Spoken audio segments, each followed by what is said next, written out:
both the City Council as successor agency to the Emeryville Redevelopment Agency and also the Emeryville City Council. Please call the roll.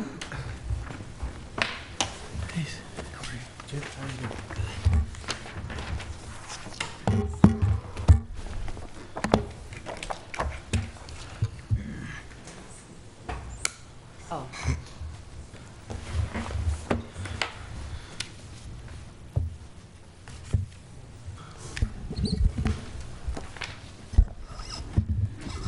Councilmember Asher? Here. Councilmember Donahue? Here. Councilmember Martinez? Here. Vice Mayor Davis? Here. And Mayor Atkins. Excused. Yes. Please join me in the Pledge of Allegiance. I pledge allegiance to the flag of the United States of America and to the republic for which it stands, one nation, under God, indivisible, with liberty and justice for all. And we're going to go to the City Council meeting for a special order of the day. This is very important. One of our officers is being honored, and his child has a championship game at 7:30, so we got to move this. Ian, if you will do the honors here. Thank you. Good evening, members of the City Council. Tonight we are going to recognize Brian Head as the Employee of the Quarter. The Employee of the Quarter is an employee-driven program, and his name was selected from a number of very qualified candidates. So it's with great pleasure that we ask Brian to come on up. Come on up here, Brian. All right. And we have something for the council. And Diane, would you read the proclamation? I have a proclamation for you, Brian. On behalf of the City Council, staff, and residents of Emeryville, I am proud to award Police Officer Brian Head the Employee of the Quarter Award for the fourth quarter of 2014. Officer Head started his career with the City of Emeryville on February 16, 1999, as a police officer. He is currently responsible for many administrative functions in the police department, including training, recruiting, public information, and other special projects. According to his nominator, Brian immediately jumps into projects and gets them moving forward. He came up with the idea of a food drive to benefit the Alameda County Community Food Bank, and working with many local businesses, he's raised over $4,000 in food. He has a well-established professional network and can always identify a resource for the most obscure question, which is an incredible asset to a small urban police department. Brian is an exemplary employee who has provided excellent service to the citizens of Emeryville for 16 years as of yesterday. As part of this Employee Recognition Award, Officer Head receives an award plaque and a gift certificate to an Emeryville restaurant of his choice. He will also have his picture prominently displayed in City Hall and have lunch with the city manager and his department head. Thank you, Brian. Thank you. Thank you. Thank you.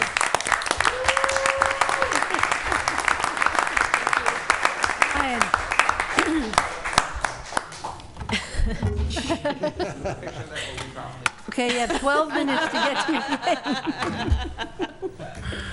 Thank you very much. Congratulations. Thank you very much. Thank you, you. Brian. Hope you win the game. Thank you. We'll go back to the City Council, Successor. the successor agency agenda. Are there any public comments on items not on the agenda for the successor agency? If not, we'll move along to the consent calendar, and I understand we're being asked to pull 3.3. Is that correct? I'll entertain a motion on the consent calendar. I'll move the rest of it. Second. Without exception, the consent calendar is passed. We are adjourned for the successor agency. We'll move right along to the Emeryville City Council meeting, and we've already done the call to order, the roll call, and the Pledge of Allegiance.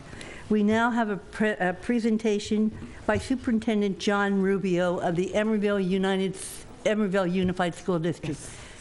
Superintendent Rubio, thank you so much for coming and sharing your information with us. Thank you for having me. I really appreciate the invitation. Councilwoman Davis asked if I would come and give an informational update regarding our visioning process for the school district. We had 2 days in the beginning of January where we had about 25 individuals who came out, and I'm going to show you a little bit of a video clip here. We had teachers and parents and community members. We had city staff. We had university members. And we tried to get some students, although we were having trouble based on their sports schedules.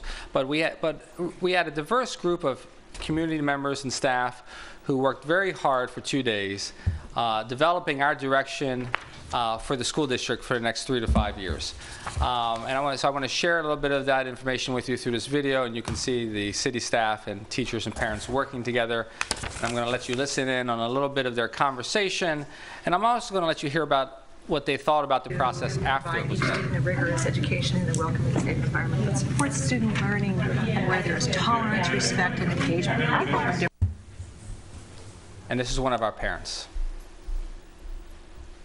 It was very eye-opening, like just to see the behind the scenes of what goes on and what it takes to make, a mission statement and everybody that's involved, because everybody has different points of views and wants their voice heard. So it was very intriguing to see everybody's points of view and learn where everybody's coming from, because they each have a different stake, holder that's part of, why they're here. So I just enjoyed being a part of that, to know that I've put forth some sort of effort to start to be included. Wonderful. And yeah, you're a parent with this, so yes. So as a parent, you feel like you're more included and more connected now? Yes, it gives me more of a basis to kind of have more information to go on versus what I just hear from my sons. They come home and they tell me about school, or they tell me other things going on, or I get the letters, and I'm always like, oh, do I have time to attend? Do I, is it going to be interesting, or is it just going to be where I'm sitting there and not being engaged or involved? Yeah.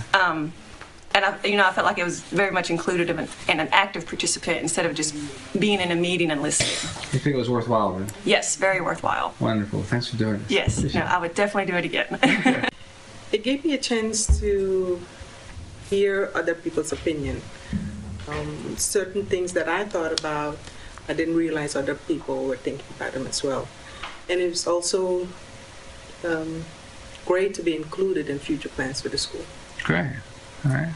Yeah, I think it was really useful also. I think that it was good to talk with other community members, the teachers, people that I don't usually get a chance to talk to, and to kind of hear their ideas of what our school district needs and their vision of where the direction we should be going in. I thought it was very helpful, and I think it was also inspirational. Yeah, I hesitated at first because I have so much history with it. Yeah. But it was a chance for me to hear what's going on and the dynamics of who is at the table now. The teachers and the staff met the 3 new administrators, and was very pleasantly surprised at the energy and the type of people, not the type of people, but the what they're bringing. And it's a good positive read for that. And the parents very, very energized, excited, on task. Really good. I have good hope for the district. Oh, wonderful. And your hope is, you're talking about out of this process, you feel like you're optimistic? Yes. I did not have that coming in. Wow. Yeah, because I didn't know. I didn't have any information. So there's a little bit of information for you about some of our participants who we had in the process. It was great to have. It was difficult. We were all wiped out, honestly. It was like cooking with 10 people, 15 people, 20 people in the same kitchen. We had long conversations, very difficult conversations about the wording of our mission. Where should we be going? What should our goals be? So it was not easy. And it's work that we want to honor by taking it forward. This is just a draft piece right now. The school board is in the process of reviewing it. They've already actually made a couple wordsmith changes. But I wanted to get you something in your hands so you could glance at it, so you could see where we're going. And I'm very proud of the parents and the employees and the city staff who participated because, again, it was very difficult work to come up with this. As easy as it may not seem like rocket science when you look at the words, there are some very heated conversations regarding everything you have in front of you regarding our mission statement. There were actually 4 different drafts of the mission statement, and to get 4 different groups of people to agree on all the words, the sentences, and what the content is was hard, but really worthwhile, because now we have a group of people who were not just dedicated, but involved from the ground level on the direction for the school district. So we'll be taking this out to the community. We're going to have a community meeting, and information will be coming out about that on Saturday, March the 7th. And we'll be looking forward to sharing information about our local control plan, while we're also getting reactions to this work as well. So I hope this has been informative. So that's Saturday, March the 7th? Saturday, Where March are you the going to 7th. have it? That's going to be at the district office. We're going to have 2 times for families. We'll have 11 a.m. and 1 p.m., and we'll get that information out. And is it an open public meeting? It's an open public Even meeting. if you don't have a family, you can come? You can come, yes. Any other questions for Dr. Rubio? I have a question about the mission statement.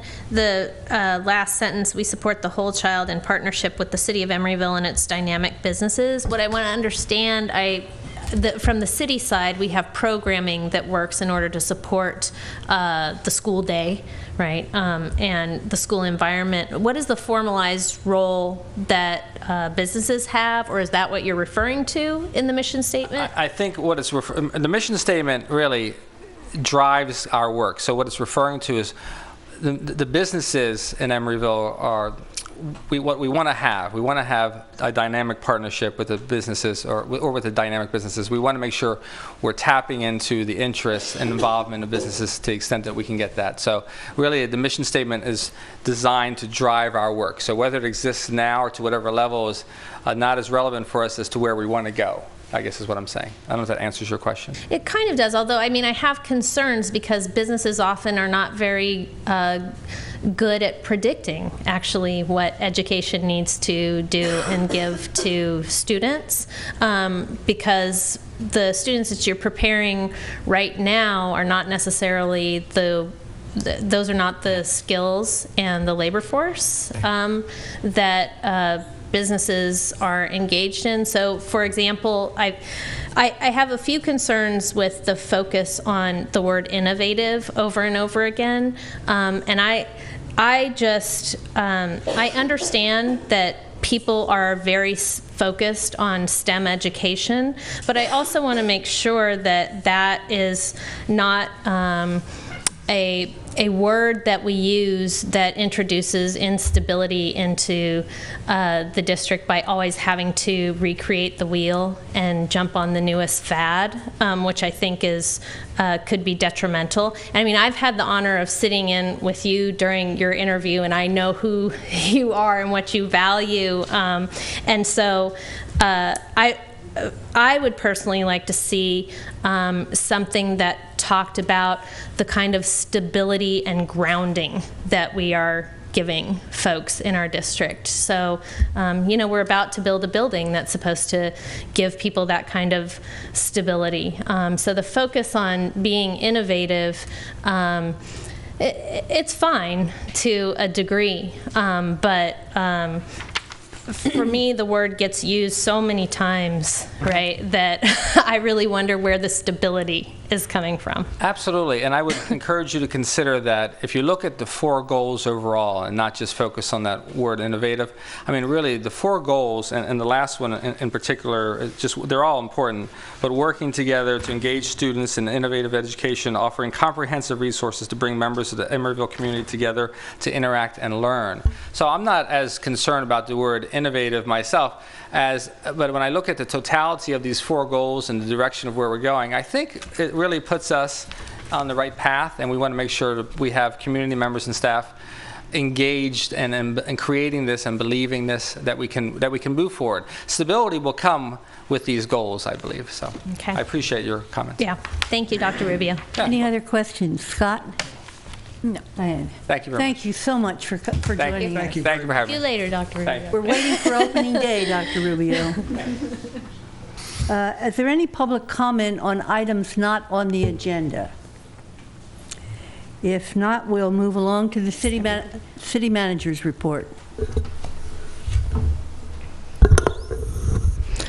Good evening. I just wanted to follow up a little bit on Friday evening's meeting on the proposed moratorium. You all adjourned fairly quickly on Friday, and I just wanted to follow up and just state for the members in the audience and also those of you watching at home that city staff, kind of as directed by the content and the discussion of the meeting with the city council, has already started to work on issues to bring forward to the council related to affordability, unit mix, family friendliness, and the density bonus system and ownership as well.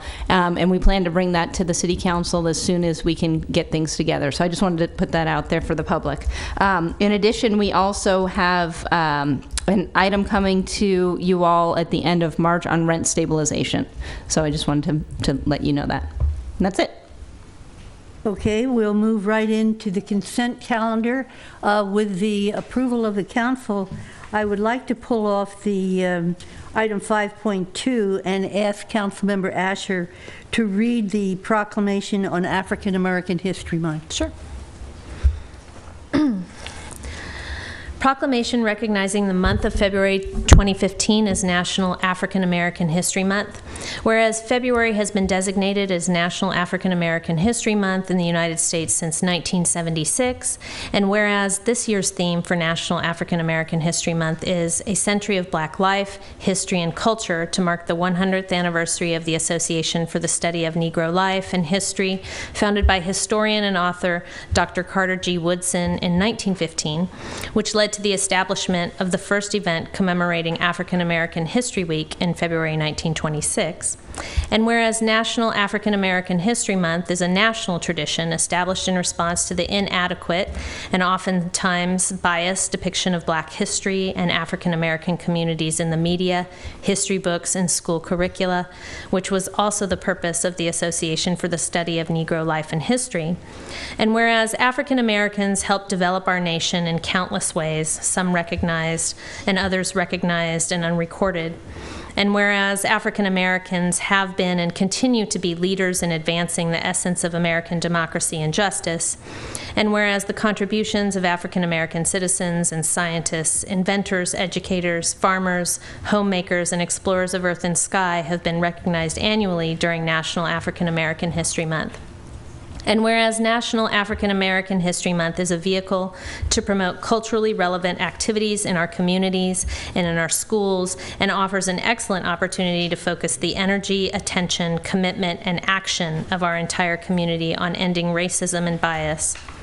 Now, therefore, be it proclaimed that I, Jack Asher, on behalf of Ruth Atkin, Mayor of the City of Emeryville, on behalf of the City Council, do hereby recognize the month of February 2015 as National African American History Month and encourage the Emeryville community to commemorate this occasion with appropriate and meaningful activities. Proclaimed this 17th day of February 2015 by the Mayor and the Council of the City of Emeryville.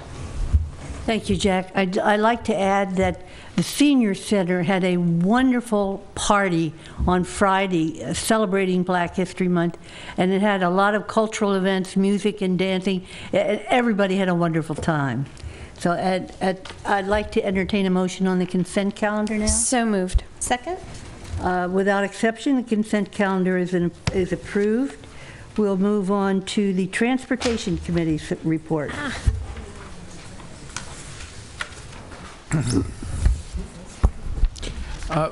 Vice Mayor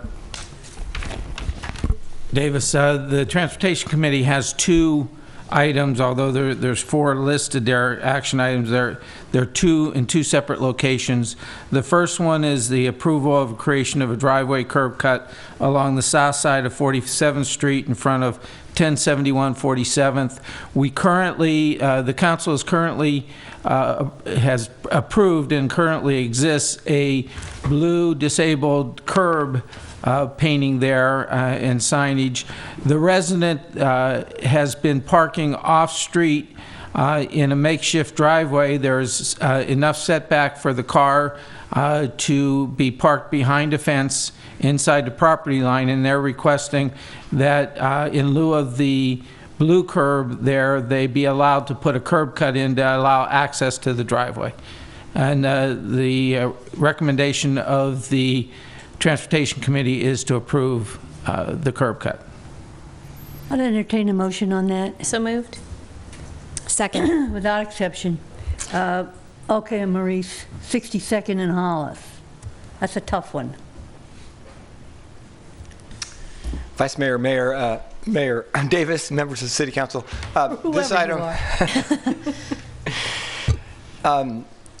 we've developed a striping plan for improved pedestrian safety at the intersection of 62nd and Hollis Street. What Public Works proposal is to freshen up some of the striping. As you know, or may not know, we're getting ready for a street reconstruction project on Hollis Street. If you notice, the street's not in good shape, but the striping is very faded. And so one of the things we could do right away, immediately, to improve safety at this location would be to freshen up the center line. It's barely visible right now. So we need to add a center line in the street. The other thing that we looked at was that sight distance isn't the greatest for seeing pedestrians that are crossing the street from the park side of the street on the east side of the street, crossing over towards the west side of Hollis Street. So as you're approaching in a car here, you can't see the pedestrian standing at the curb. So there's a proposal to extend the red curb paint along the side to have at least 2 car lengths there for sight visibility. On both corners, we're looking at that as well. And then we need to freshen up the crosswalks. They're in good shape now. They'll be better when we reconstruct the street, but that's something we can look at. But the other thing we wanted to do is try to come up with a way to channelize the vehicles to give it a sense of narrowing. And so what we've come up with is striping along each quadrant of the street to give it a sense of narrowing. And when you do that, they call it friction for cars, so that they see a narrower area, and theoretically, and it's been shown that that's one of the traffic calming solutions out there to slow down the vehicles, to give it a sense of narrowing. So we're coming up with this proposal to stripe it. And we can have this done before we reconstruct the street to see if it works. We can just do it in regular paint and see what kind of effect it has. So this is something we can program to do before we reconstruct the street. The other thing is that we have a perception of speeding, and what we could do is to put up a speed indicator sign for the northbound direction. There's a light pole right here where we could put it in advance of the intersection, and then that'll give sense to the drivers, the motorists, how fast they were going along that street. So what we're proposing at this time is to install that speed indicator sign, freshen up the yellow paint, paint these quadrants here, and then see how it's working. Then we're going to repave the street this summer, and then hopefully we'll get an idea of how that's all going to work out. Maurice, this is an interim solution because when the transit center is built, there'll be a four-way stoplight there? Yes, paid for by the developer? Upon completion of the transit center, not the garage, but the actual lab building on top, before they can have occupancy, they would have to have a traffic signal in place. Right. But we've received a number of complaints about this intersection. There's such a heavy use at Doyle Hollis Park, and the Transportation Committee really thinks, we know this is an interim solution, but any comments from the council on this, or do we have a motion to approve? Motion to approve. I'll second. Do you have without exception?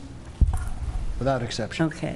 Okay, I just want to point out one thing, that the red curb may take out an additional parking space on the side and on the opposite side of the street. So may save a life. Okay, all right. Vice Mayor Davis, there was one additional recommendation from the Traffic Committee on this intersection, and that was a suggestion that in the interim there would be beacon lights put up as a crossing so that they flash. There has been some conversation with Wareham of paying for some of it, but there hasn't been any hard guarantees that they will. Staff is looking for direction from at least 3 council members to say, go ahead and work on this type of mitigation measure the flashing yellow lights for the crossing at this point? I would certainly propose that we go ahead and work with Rich to see if he can get pay for a good portion of that. So I'll entertain a motion on it. I move that we do that. Okay. Second. Without exception. Thank you, Ken. All right. No public hearings tonight. Oh, we passed it. Here we are at 7.2, Citywide Minimum Wage Draft Ordinance. Charles Bryant and Michelle de Guzman. Thank you, Michelle. Oh, and before you start, Michelle, anyone who'd like to speak on this, where are they? They're over there. So if you can Right here. put one of these out, we'll speed up the process. Give you a chance to talk. Good evening, Vice Mayor Davis and members of the Emeryville City Council. I'm Michelle de Guzman from the Economic Development and Housing Division. I'll be presenting tonight on a City of Emeryville minimum wage draft ordinance. I will also be presenting with Michael Gina from the City Attorney's Office. The purpose of tonight's report is to obtain comment and approval on a draft ordinance that will address issues of a citywide minimum wage, sick leave benefits, as well as other employment standards. As a result of this, the draft ordinance would be made available to the public to provide notice to affected parties of the impending legislation. Just as a brief background, there are two existing wage policies in Emeryville, Measure C and the living wage. Measure C passed in November of 2005 on a ballot initiative. It applies only to hotel employees. It relates to issues of compensation as well as workload and protection in the event of a management change. The living wage was enacted in 2006. It applies to full-time city employees. It does not apply to temporary part-time employees. And essentially anyone that has a contract with this city, so vendors, financial assistant recipients, lessees, licensees, concessionaires, franchisees.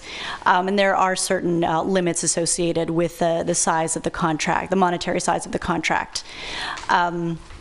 The minimum hourly rate that is applied to these, and for both, it is inclusive of a health benefit, such that the actual monetary wage paid to the employee may be slightly reduced if there is a health benefit provided. So it's a total compensation number.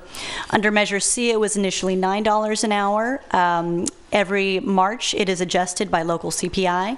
It's currently, well, it will be on March 1st, $11.39 an hour. The living wage started at $11 an hour. It's adjusted annually on July 1st, and it is currently $14.03 per hour. This item has been considered by the council 3 times in the recent past. In 2006, it was considered as part of a comprehensive wage policy, including Measure C and the living wage. The citywide minimum wage was also considered at that time. The council directed staff to defer consideration of such an ordinance until Measure C and the living wage were in place in order to determine the impact as well as the administrative burden. In August 2014, an update was brought to the council to discuss the administrative burden that was related to Measure C and the implementation, the implementation of Measure C and living wage, as well as recent activity, as there's been quite a bit of activity in other jurisdictions regarding a local citywide or countywide minimum wage. In January 2015, a further update was brought to council as some additional measures passed after August 2014, notably measures in San Francisco and Oakland. At that time, staff made a recommendation for parameters for a potential draft minimum wage. That recommendation was essentially to match the initial hourly wage that's current or will be in place in Oakland in March, to do some community outreach activities, specifically to community meetings, an online survey, as well as to have a January 1st, 2016 effective date. Upon consideration of the staff report and public comment on the item, council provided direction to staff at that meeting, which was to develop a draft ordinance to base it on the Oakland initiative that passed last November, have the initial minimum wage rate be the same rate as the city's living wage rate that would be effective as of July 1st, 2015, which is estimated to be $14.42 an hour based on the CPI change on the existing wage. And that the ordinance would be effective as of July 1st, I thought I had put, but maybe I put July 2nd, of this year, the 1st or the 2nd. And further, that additional community meetings and impact analyses were not needed before the development of this draft ordinance. So this ordinance comes to you from that. And that basis was that the UC Berkeley Center on Wage and Employment Dynamics has analyzed several large California cities, including Oakland, San Francisco, as well as Berkeley, that are adjacent to Emeryville, and those studies generally found that the negative effects of the increased minimum wage on employment, business operating costs, and consumer prices were modest to negligible. In addition, the staffs of those cities also conducted staff analyses of the minimum wage as well. And before I hand it to Michael to discuss the details of the draft ordinance itself, this table you've seen before, but it's been adjusted. The green line is the proposed minimum wage rate for Emeryville. And the bottom line that you see there is the state of California the state of California minimum wage. It actually will rise again in 2016 to $10 an hour, and then some of our adjoining jurisdictions. San Francisco is the next highest. They have set increases up till 2018, and then they grow by a CPI growth factor. Oakland starts at $12.25, grows by CPI, and currently, Berkeley grows to just 2016. They don't have further growth, although they are considering, in their labor commission, changing that pattern thereafter, but they have not yet made any legislative action to that effect. And with that, I'll pass it to Michael.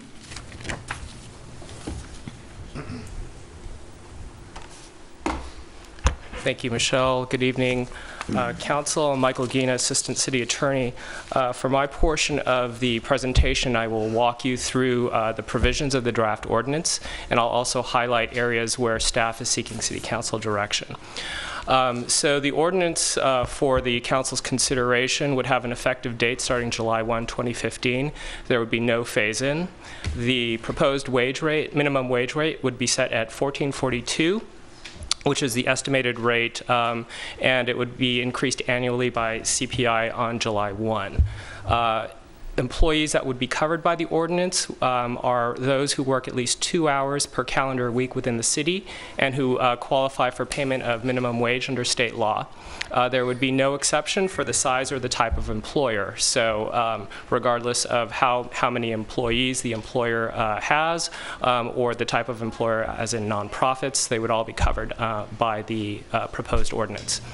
Regarding the accrual rate and cap, an employee would earn paid sick leave at the rate of 1 hour for every 30 hours worked, with a maximum accrual rate of 72 hours. That bank could be carried over from year to year. An employee would also be able to use up to the maximum, or would be able to use all of the accrued sick leave that he or she has earned over the course of the year, and there's no cap as to how much that employee may use on a yearly basis. The proposed ordinance also has a provision for hospitality service charges similar to the Oakland initiative, and I will go into that in a later slide. There's also a provision for to take into account Measure C, which I will also touch on in a following slide. There are provisions for implementation and enforcement, and there is a waiver provision for employees who are covered by collective bargaining agreements.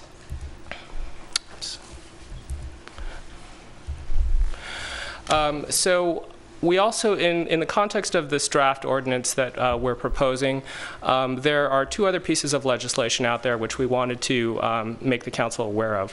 One is the Oakland Initiative, which the council had directed us to model the Emeryville Initiative on. The other is a change in state law under AB 1522. This law provides for paid sick leave starting July 1, 2015. The highlights of the statute are there in front of you, in the following slides, I'll show you where while the Oakland Initiative and AB 1522 largely mirror each other, there are differences between the two statutes, and those were highlighted in the staff report. I'll also highlight them in the presentation. So the first area where the Oakland Initiative and AB 1522 differ are the employees that are not covered by the ordinance. The Oakland model covers employees who work at least 2 hours a week and qualify as an employee entitled to minimum wage law under California. And this is the version that we have presented in the draft ordinance for your consideration. AB 1522 carves out the three types of employees that are mentioned there in the bullets. Specifically, I'll draw your attention to a carve-out for providers of in-home supportive care services and employees that are employed by the airline industry. So one of the questions that we're asking council direction on is whether or not you would like the Emeryville ordinance to model the Oakland model or the AB 1522 model. The second area where we're seeking council direction is in the area of maximum hours that an employee can accrue for paid sick leave. Oakland has a distinction between small businesses, which are 10 or fewer employees, and those employees can earn up to 40 hours a year. Employees of all other businesses can earn up to 72 hours a year. AB 1522 provides that all employees can earn up to 48 hours or 6 days of paid sick leave each year, and there's no distinction between small businesses and non-small businesses. The draft ordinance for the City Council's consideration sets the maximum accruable hours at 72, regardless of the size of the employer. And so we're seeking City Council direction on where you would like to set the cap. Note that the City Council can allow for a higher cap than either Oakland or AB 1522. The next question for the Council is the number of hours that an employee may use paid sick leave per year. The Oakland model allows for has no limits, so that an employee may use the maximum amount that he or she has accrued. AB 1522 provides that an employee may use only up to 24 hours of paid sick leave each year. Note that AB 1522 allows employees to accrue up to 48 hours a year, but they can only use up to 24 hours a year. In the absence of any provision in the Emeryville ordinance, the provisions of AB 1522 would apply, and that would be at the 24-hour cap. The ordinance that we have presented for the council's consideration in the Emeryville draft has no limits, like the Oakland model. An employee may use up to the maximum accrued amount. And again, we are asking for council direction on that issue. Use of paid sick leave. The AB 1522 allows for an employee to take paid sick leave for the care of the employee or the employee's family member. And the definition of the family member is there on the slide. The Oakland ordinance adopts the AB 1522 definition of family member, but also adds that an employee may designate an individual to also take paid sick leave in order to provide care for if that employee has no spouse or domestic partner. the employee may may change the designation of that individual on an annual basis. The draft ordinance that we've presented to you follows the Oakland model and allows for a designation of an individual. The start of paid sick leave. Both AB 1522 and the Oakland model allow for the use of paid sick leave beginning on the 90th day of employment, and that would be the default provision absent any other changes that the City Council calls for, and we're looking for some direction on when the City Council would like the use of paid sick leave to be able to employees to be able to use their paid sick leave. Hospitality service charge. This is a provision that was in the Oakland initiative, and which we've brought into the Emeryville draft as well. A service charge is a charge that's collected by a service employer, and a service employer is defined as a hotel, restaurant, or banquet facility for services provided by the employees who actually perform the service. It specifically excludes managerial employees. The draft ordinance provides that any service charges that are collected by the employer are to be paid entirely to employees who actually performed the service. Supervisors would not be allowed to take any portion of that except to the extent that the supervisor actually performed customer service for the charge that was applied. Note that hospitality service charges are independent of tips and gratuities. We had reached out to Lift Up to ask for some implementing language that they might have developed on the Oakland initiative that might have helped guide us based on their experience in Oakland. We hadn't received any of that additional information. The ordinance also requires a posting and noticing. So the minimum wage will increase July 1 each year. Working off that July date, the city will publish the wage rates for that coming year to employers by April 1. The ordinance requires that the employers will notify the employees of those wage rates by May 1. Implementation. The ordinance allows the city to adopt regulations to implement and enforce the ordinance. Complaints to the city would be complaint-driven. An employee may report violations, and the city may investigate and pursue those violations and pursue remedies that are provided in the ordinance, and I'll get to those possible remedies in a moment. In addition, the employee always retains a private right of action. So the employee may pursue his or her own action for violation of the ordinance. The remedies that are available to the city would also be available to the employee, and the employee's ability to pursue a right of action would not be dependent on any investigation or enforcement that the city is undertaking. So the employee's ability to act would not be tied to whatever the city's schedule is. Regarding enforcement by the city, so the ordinance allows for 3 different tools for the city to enact or to enforce the ordinance. The first is the issuance of administrative citations and fines. There is a fine schedule that is set in the ordinance, and bullet points are there before you for various violations of the ordinance. The second tool for enforcement that the city has is the issuance of a compliance order, in which the city would issue an order to the employer to correct specified violations of the ordinance. In this case, the employer has the right to request an administrative hearing before a hearing officer. The decision of that hearing officer would be final, and there would be no further administrative review.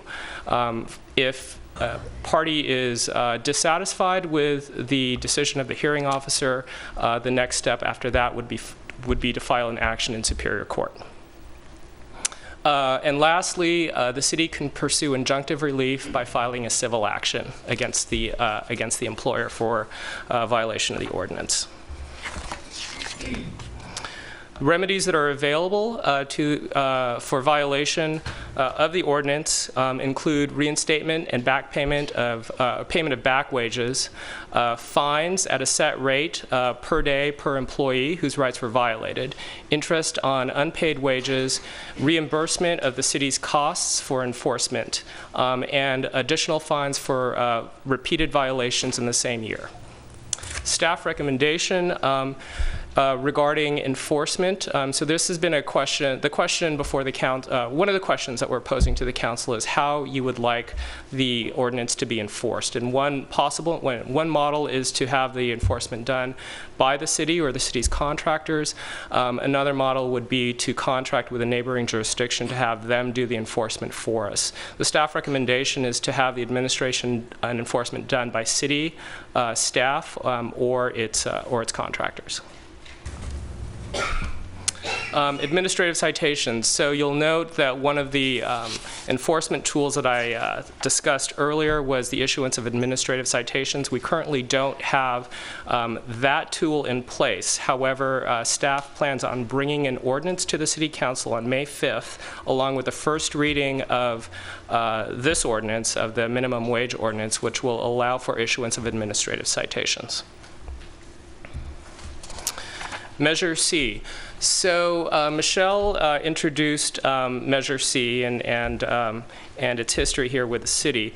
It was adopted by the voters in 2005, and it sets minimum wage rates and labor standards for employees of large hotels. Measure C set minimum compensation rates and compensation rates for minimum compensation, minimum average compensation, and managerial employees. They were set at the time of adoption in 2005, and it increased every year, adjusted by a CPI. The current wage rates as of March 1 are listed here. In order to have those minimum compensation, minimum average compensation, and managerial employee compensation rates to track the minimum wage rate of the minimum wage ordinance, staff recommends that we amend the minimum compensation, minimum average compensation, and managerial employee rates at these rates set here, so that they will track together with the minimum wage rates yearly by CPI. Tips and reporting. So this has been a question that was raised about how to account for employees who receive tips. So a bit of background, tips are considered income to the employee and are subject to withholding requirements.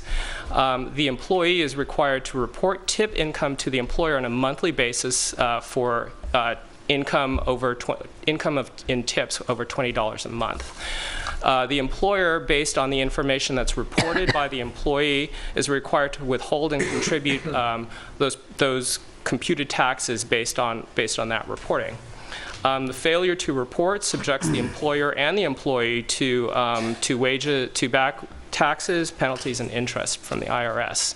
And so the issue that's raised is the underreporting of tips. In order to deal with that, the IRS has introduced what's called the Tip Determination and Education Program. And that consists of two programs, both of which are voluntary. The Tip Rate Determination Agreement Program and the Tip Reporting Alternative Commitment Program. The TRAC program is essentially an education program, and there the employer establishes a program for their employees to educate them on the statutory requirements of reporting tips. Fairly straightforward. The Tip Rate Determination Agreement Program is a little bit more involved. This is essentially an agreement that's entered into between the employer and the IRS. The parties specify the classifications of employees that would be covered by the agreement.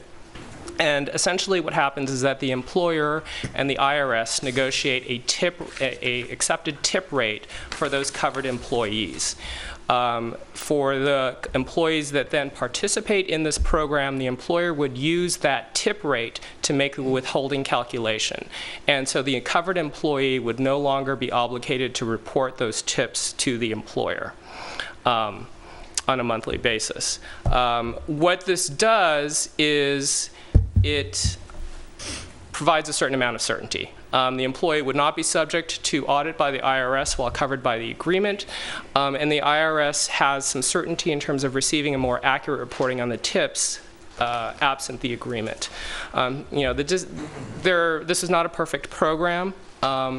The IRS, the tip rate is an average, so there may be employees that may be earning more in tips above and below that average line. And also, the tip rate is based on anticipated versus actual earnings. That being said, the IRS has determined that this is better than nothing, that they are getting more accurate accounting of tip income from the employee than they would absent the program. And this is just a sheet that sort of outlines what a typical, what a part of the agreement would look like. It's a little hard to read, but on your left you see the occupational category, which would list the various types of employees that would be covered by the program. It includes their shifts and then what the anticipated tip rate would be. Note that this tip rate determination agreement is a voluntary agreement. That is, the employer and the IRS agree to it, and they negotiate what that tip amount would be. Thereafter, the employees' participation in this program is also voluntary. And so an employee has these protections from IRS audit, but only for the period of time that the employee agrees to participate in this program. How does this apply to the proposed Emeryville ordinance? It is one possible exception that this council could consider to the payment of minimum wage. So the issue is, for your consideration, is that you have a body of employers out there who say that they are paying their employees less than the proposed minimum wage of $14.43 an hour. However, if you take into account that base wage plus tips, the employee would actually be earning at least the proposed Emeryville minimum wage, if not more. One way for the city to determine if that were to be true would be to see if the employee, for example, has participated in this program. It is one tool that we could use in order to verify that employers are actually, that employees are actually earning at least the minimum wage in the ordinance. That is the end of my presentation. I'll hand it back over to Michelle. Thank you. Michael, before you leave, any questions for Michael before he sits down? No. Not right now, no. Okay. I'll come back at the end of this as well. We have a list of questions for you that we'll highlight. This is as a recap, so you'll see me again. Thank you. Okay. Michael jumped the gun on my slides there. Okay. So Michael presented to you essentially on the contents of the draft ordinance and how it interacts with existing legislation. And what I'm going to talk about in this section is not included in the ordinance, but in the work on this, some possible categories that might be considered for either exemption or phased implementation, essentially due to their vulnerability due to certain aspects. And there's sort of three main categories. The first category is, are businesses that have limited resources to comply, either due to their scale or their operating structure. So scale is sort of obvious from the name. Small businesses have less ability to react in terms of capital accumulation and being nimble in terms of changing their product and service pricing or accessing bridge funding. Another group that would be vulnerable to this would be nonprofits. They may need some additional time to amend grant provisions, and the typical foundation and grant funding cycles don't coincide with the anticipated effective date of July 1st, and many of them are funded at least partially for their labor costs through those type of funding sources. Another category to consider for possible exemption would be limited duration training or internship programs. These programs are not designed to support families. They're really primarily designed to provide workforce development or training, and in order to allow essentially employers or businesses to continue to provide these kind of programs, it may be a consideration to have these be considered for possible exemption. And then finally, businesses that provide compensation at or above the minimum wage other than direct payroll. The first one would be the extensive discussion Michael just had regarding employees that receive tip income, as well as as considered under our living wage model, a place where there's health care benefits provided as part of a total compensation package. This primarily relates to phased implementation rather than simple exemption. And this harkens back to the UC Berkeley studies that were referenced earlier, generally concluded that the costs of minimum wage increases are offset through increased worker productivity, retention, and minor increases in consumer prices. However, the proposed rate of $14.42 that would be in place by July 1st is significantly higher than any minimum wage rate that we certainly found in our investigations that would be in place in 2015. The 1225, as examples, the 1225 rate in Oakland is about 36% higher than the current state minimum wage, whereas the proposed Emeryville rate is 59% higher. None of the cities that were recently studied by UC Berkeley analyze an increase of this magnitude within the first year of implementation, and there again could be a potential need for additional time to absorb increased labor costs, particularly for those businesses that were referenced earlier that may be more sensitive. And one possible scenario to consider for inclusion in the draft ordinance would be breaking up the effective period over 2 6-month increments, essentially increasing it to 1225 on July 1st, 2015, which would mirror what would be in place in Oakland at the time, increasing it again 6 months later to 1350. On January 1st, and then increasing it on July 1st, 2017, so that it would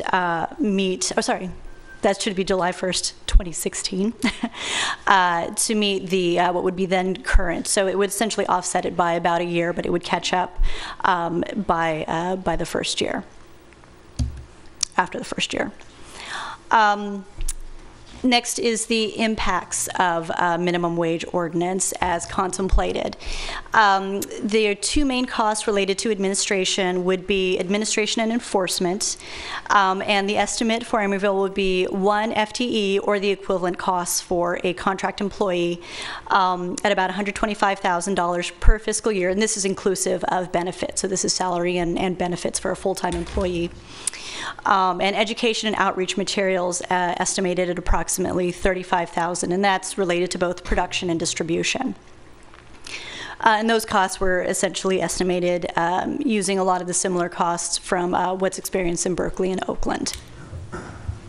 And then the issue would be also city compliance with the ordinance in terms of a fiscal impact. As noted, we have a living wage ordinance, but that actually only applies to full-time employees. Most of the unrepresented part-time employees in the community services department actually make less than the proposed $14.42 per hour. So the increased wages would result in an annual increased payroll cost of approximately $80,000 per year.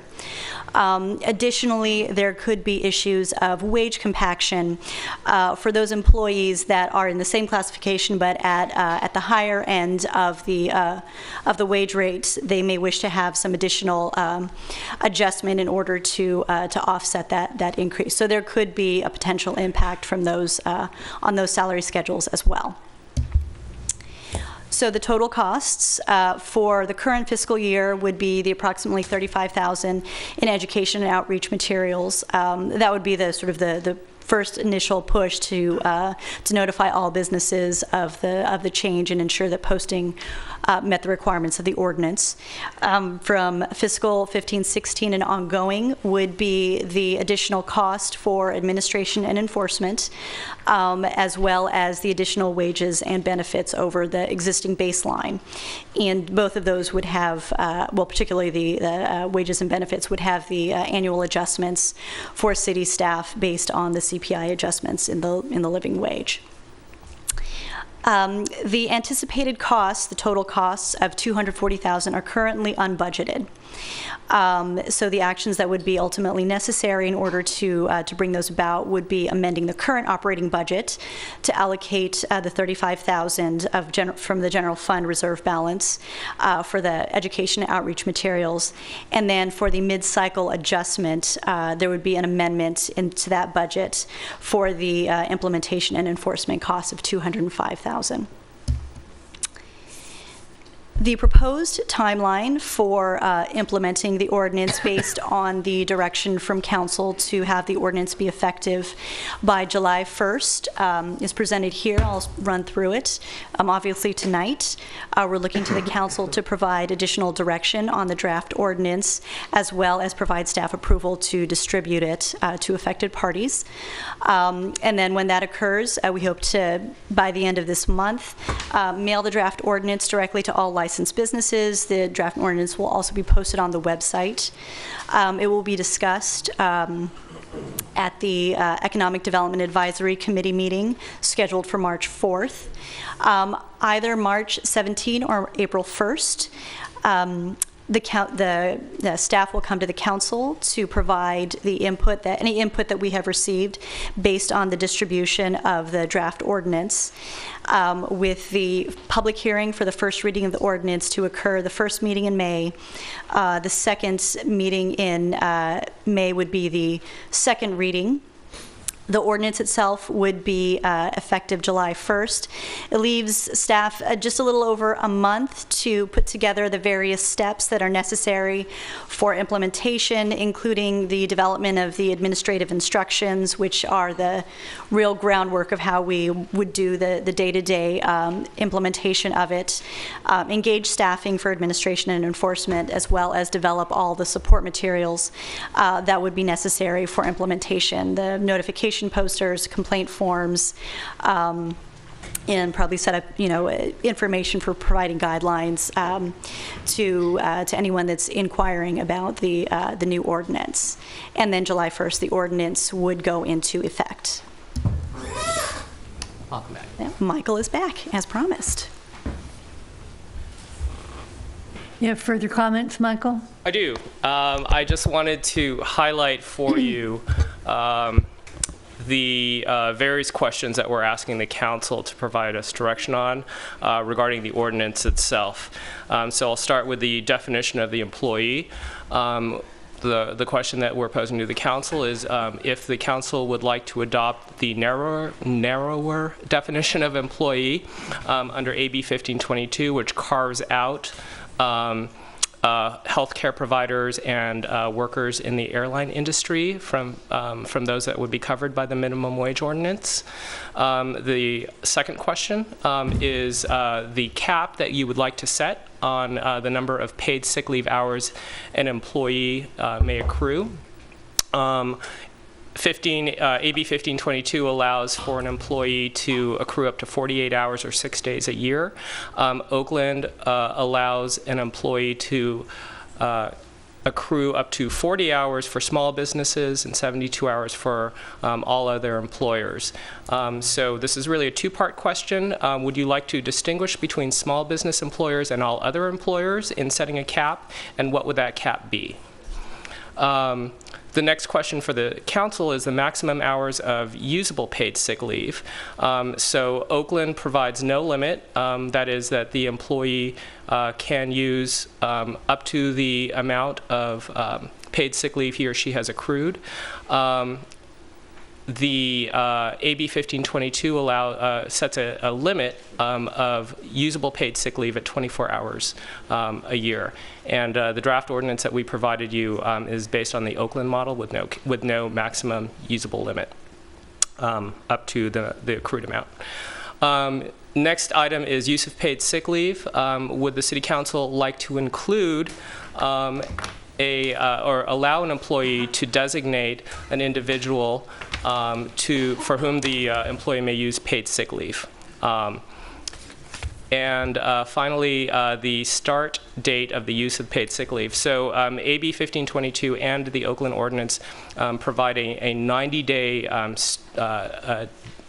sort of 90-day period in which the employee has to wait before actually using the accrued sick leave. The question for the council is if you would like to have that provision in the Emeryville ordinance, or if you would like to allow an employee to start using accrued sick leave immediately upon passage or the effective date of the Emeryville ordinance, or some other date. So those are the questions that we're posing to you, and Michelle has a few more. Just a few more, and this is the last slide of our presentation. The final sort of questions direction we're looking more generally is, does the council wish to include exemptions and or phased implementation for any of the following: nonprofits, internships or training programs, small businesses, businesses in which employees receive tips, or businesses that provide health care benefits? Is the implementation timeline proposed by staff acceptable? And does the council have any other changes or revisions to the draft ordinance? With that concludes our presentation on the draft citywide minimum wage, and we are both available for questions. Thank you, Michelle and Michael. What's the pleasure of the council? My bias is to hear from the public. Can I ask a couple of clarifying questions first?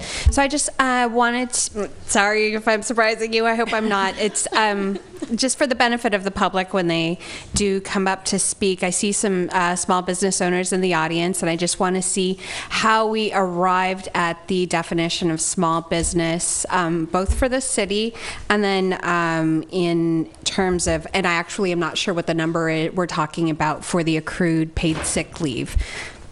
So the draft ordinance that the draft ordinance for the Emeryville version has no definition for small business. The small business definition is in the Oakland Lift Up initiative, and that was set at 10 or fewer employees.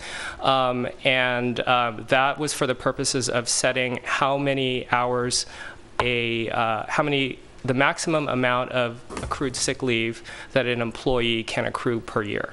So in Oakland, a employee of a small business may accrue only up to 40 hours a year, and all other employees would be able to accrue up to 72. The draft ordinance that we presented for you has no distinction between small business and non-small business, and so all employees, regardless of employer size, would be able to accrue up to 72 hours. And then if we were to consider exemptions or phasing for small businesses, is that how we came up with that 10 employees or less number? Was from the 10 employees or less number came from the Oakland Lift Up ordinance. There are other measures of small business. The Small Business Association has a different measure. I believe it is businesses that gross $2 million or less, and there's various different organizations have different ways of defining small business. Great, and I just invite anyone from the public, if there's anyone here who had anything to do with Lift Up, if you'd like to give any rationale for a certain number. I'd love to hear it. That's it, Michael? Okay, Michelle. We'll start with the public comments, and what I'll do is call 5 people at a time. If you would help us out here, line up, and we'll move this along. We have 20 speaker cards, so we got a ways to go. I'll call the names now: Jennifer Lynn, Steve Gilbert, Jessica Lamock, Nancy Bickle, and John Tibbetts.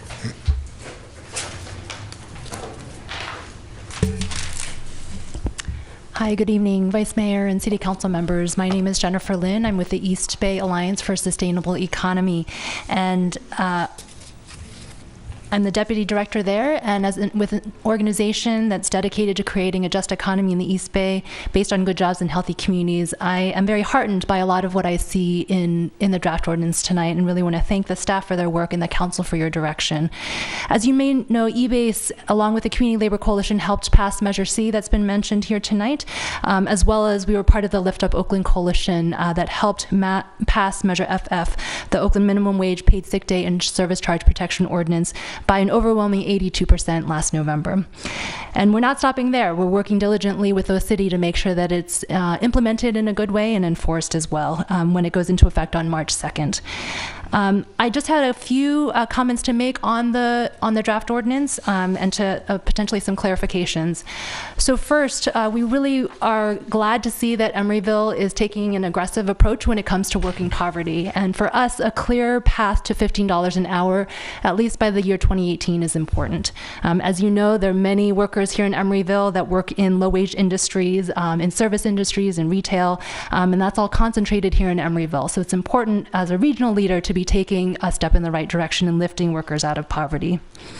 Second, we want to ensure that there are no exemptions and no carve-outs. So Emeryville's policy should apply across the board for every businesses, both for ease of implementation, but also out of fairness.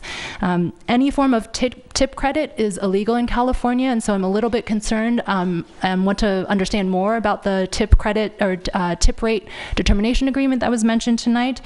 We would encourage that tip workers be included in the minimum wage, and that there be no carve-outs or exemptions should be granted through the policy, because we believe that every worker deserves a minimum wage.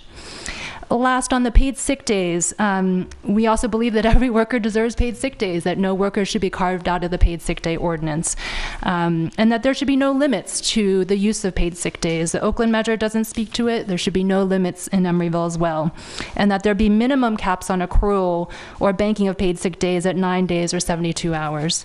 We encourage Emeryville to also mirror the paid sick day ordinances in Oakland and San Francisco and allow workers to have a domestic partner or other person designated for whom they can use paid sick days to provide care for.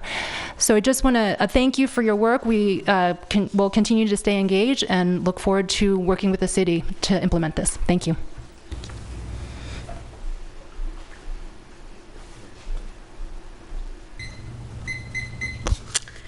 Hello, Mayor and Council. I'm Nancy Bickle, President of the League of Women Voters of Berkeley, Albany, and Emeryville. So, as we wrote you, we support the proposal to raise the minimum wage to a level comparable to adjacent cities and to move towards a living wage. And we think that the wages of workers, public and private, in the city should be sufficient to actually live and support a family without the worker having to hold more than one full-time job and without having to supplement the family income with government subsidies for health care, food, housing, and other essentials. If, for practical or political reasons, the city cannot reach this goal immediately, the minimum wage should continue to move towards the goal of a living wage as soon as possible. At the same time, we understand that before making a final decision on this proposal, the City Council and the city staff are planning to give a full hearing to the points of view and the economic needs of all the stakeholders involved, including workers, small business people, large business people, customers, and others, and that I assume you will adjust your proposal appropriately. We are very eager in the League of Women Voters to pay more attention to what you're doing in Emeryville. You're bustling and thriving and expanding, and to that end, we welcome any citizens of Emeryville who would like to join the league, male or female of any age, you're welcome to join us, and you can find out how to do that on our website. And if you're not quite ready to do that, you can subscribe absolutely free to our emails. So we hope to be more in touch with both the council and the citizens, and delighted to see you making this effort.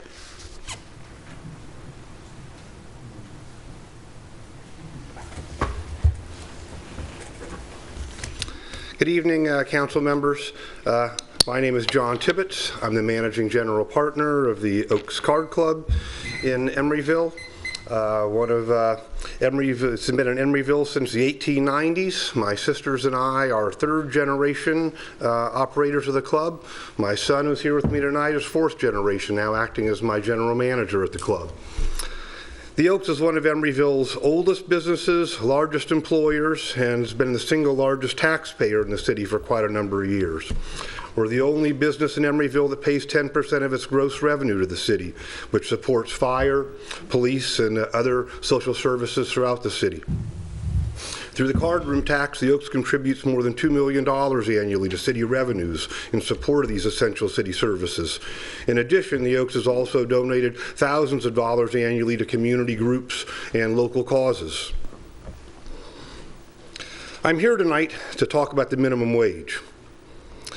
I am not here to tell Emeryville not to pass a minimum wage. In fact, I support Emeryville passing a minimum wage that would help all families support themselves throughout the city. But however, the Oaks, being in the gambling business, is a unique business to say the least in the city. We're the only one in the city, the only one in any town around, I suppose. Many of my employees appear to be minimum wage, or maybe only a little bit above minimum wage, but it's really an illusion. Most make far more than that because the gambling industry is such a highly tipped industry. My gaming floor employees, like dealers, chip runners, floormen, are all covered by a formal IRS tip agreement called a GITCA, Gaming Industry Tip Compliance Agreement. It's different than the ones Michael showed you there because it's unique to my industry, and so you might not have looked at it, but it's what most of the gaming industry employees have. And through this, all the tips are put directly on their paychecks, fully taxed, go through the payroll department, so the amount of money that the people are earning at the club can be quantified. Such as the largest single type of employee I have are dealers who are tipped virtually on every hand or every round of play, and many hands are dealt every hour at the Oaks. A dealer will commonly make $12 to $15 an hour or more in tip money at the club that they take home in addition to their tips, so they're making far in excess of $20 an hour right there. An increase to the base minimum wage for the gaming employees who are under this IRS GITCA agreement would increase my labor costs possibly by more than 50%, literally adding millions of dollars that could not be absorbed by the business. The Oaks can't pass these costs directly on to the customers because we're already charging among the highest rates in the Bay Area for our poker games. And our table hours have already been reduced in the last number of years by 15-20% because of increased competition from Indian casinos and other card rooms in town. Your time is up, John. Thank you very much for coming forward. I would just ask the city to consider considering tips, as is on the board, to help lower the rate for my unique industry. Thank you, John.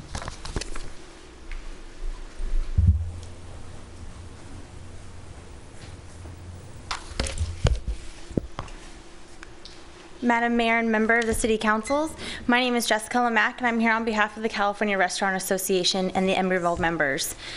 This evening, we wish to express our concerns over the draft proposal to increase the city's minimum wage to $14.42, which represents a 59% increase over the current state level. The restaurant industry has been struggling over the last several years to cope with the worst economy since the Great Depression.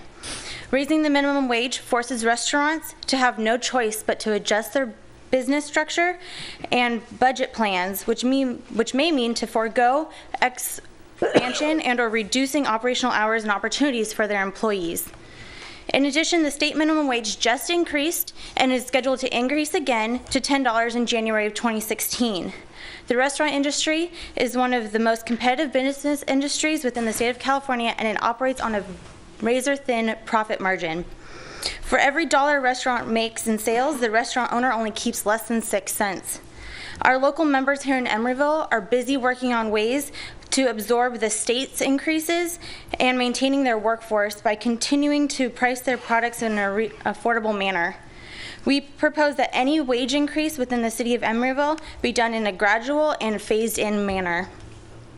A majority of our members in Emeryville are sit-down restaurants with full service, and the employees in these restaurants that are being compensated solely on hourly wages are the back-of-the-house employees, the cooks, the prep chefs, and the dishwashers. These employees already earn well above the state minimum wage and are making at minimum the wage that's proposed in the ordinance. The employees who receive the base check of the minimum wage, which is currently $9 in the state of California, are the front of the house employees. These are the employees that are the servers and the bartenders. But these employees are the tipped staff, so they're already making, in addition to their paycheck, $20 to $60 more. So this proposal will only affect the front of the house that's already making a higher wage due to tips. As a result, we propose that you look at the concept of total compensation, which many cities are looking at, which is what Michael went over, which is the tipped exemption.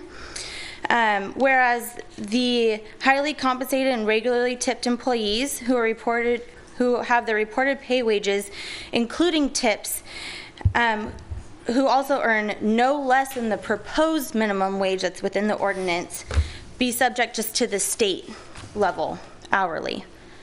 This would stop the imbalance from overcompensating the front of the house and allow the restaurant employees and owners to continue to increase wages for the back of the house employees. We strongly encourage the City Council to consider the minimum wage issue on a holistic manner. Thank you very much for your comments. Thank you. Okay, the next 5 people are Chris Hilliard, Bill Reuter, Elizabeth Esquivel, George Hernandez, and Maria Aguilar.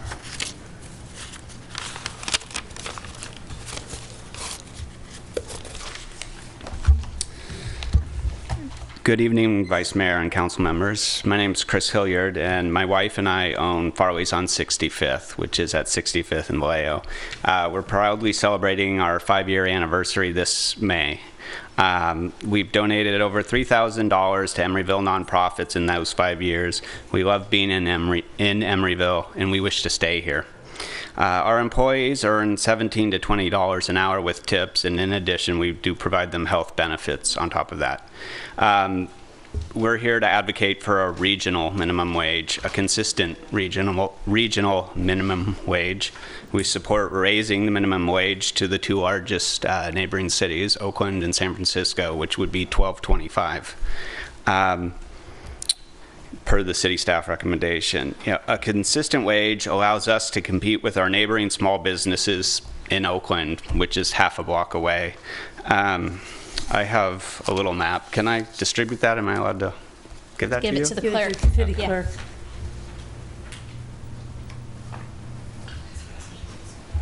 So, as you'll see on the map, we're on 65th, and a line runs down Vallejo. We have Starbucks on one side, which is an international corporation. On the other side, we have neighboring Oakland businesses, which are Tribu and Actual Cafe. As you can see and all know, the Oakland minimum wage is going to $12.25 May 1st, or March 1st. San Francisco, it goes to $12.25 May 1st. At $14.42 an hour, if the Emeryville wage went to that, our prices would be 20% higher than the neighboring businesses right down the street. In addition, Farley's owns a location in Oakland and San Francisco, and we want to be able to treat all our employees fairly by providing a consistent wage across all three cities. Independent of the Emeryville minimum wage, when the Oakland wage goes to $12.25, we'll be raising our employees to $12.25 along with them. Again, we support a consistent regional minimum wage of $12.25. Thank you. Bill. Bill Reuter, a longtime Emeryville resident, and I'm speaking tonight as a representative of the Residents United for a Livable Emeryville. And I'm pleased to confess that the steering committee for that group is out of date, because, in fact, that the city staff report that's before you tonight has, in fact, gone a long way towards the kinds of things that we were interested in. Let me reinforce that slightly. Basically, we're interested in a regional approach to the problem. We're very much interested in getting us on a track here in Emeryville towards $15 an hour for a basic minimum wage setting by 2018. We're also open to the idea of amelioration or adjustment for businesses that have special problems. And I can see all that kind of thing already built into or made possible by the draft report before you. And that's what pleases me. We thought we were going to have to ask for something that might not have been in the works. And I'm delighted to see that the city staff, and I appreciate their work, they're on the track. And they're after the same kind of goals that we are. We all know that historically, in the United States and in the state of California, basic minimum wages have fallen way behind what is needed to live. And it's especially an acute problem here in the Bay Area. So we're on the right track. Best of luck in crafting the final version of the minimum wage ordinance. And I was pleased with what I heard tonight. Thank you.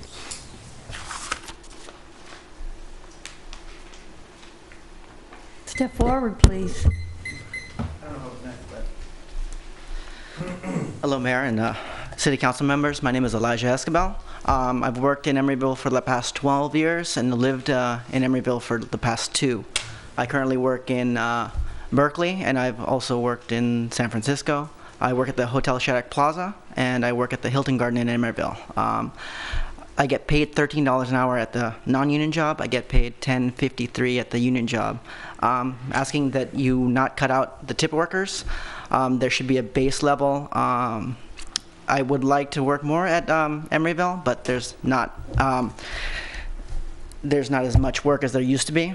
And having the minimum wage be moved up to something that is comparable to other cities, and like Berkeley doesn't have a tip out exemption. Oakland doesn't have a tip out exemption. I think you should follow their model of moving everybody up to the minimum wage. If not, it's not a minimum wage. There's a lot of different exemptions, and that's it. Thank you. Thank you. Step forward. Buenas noches.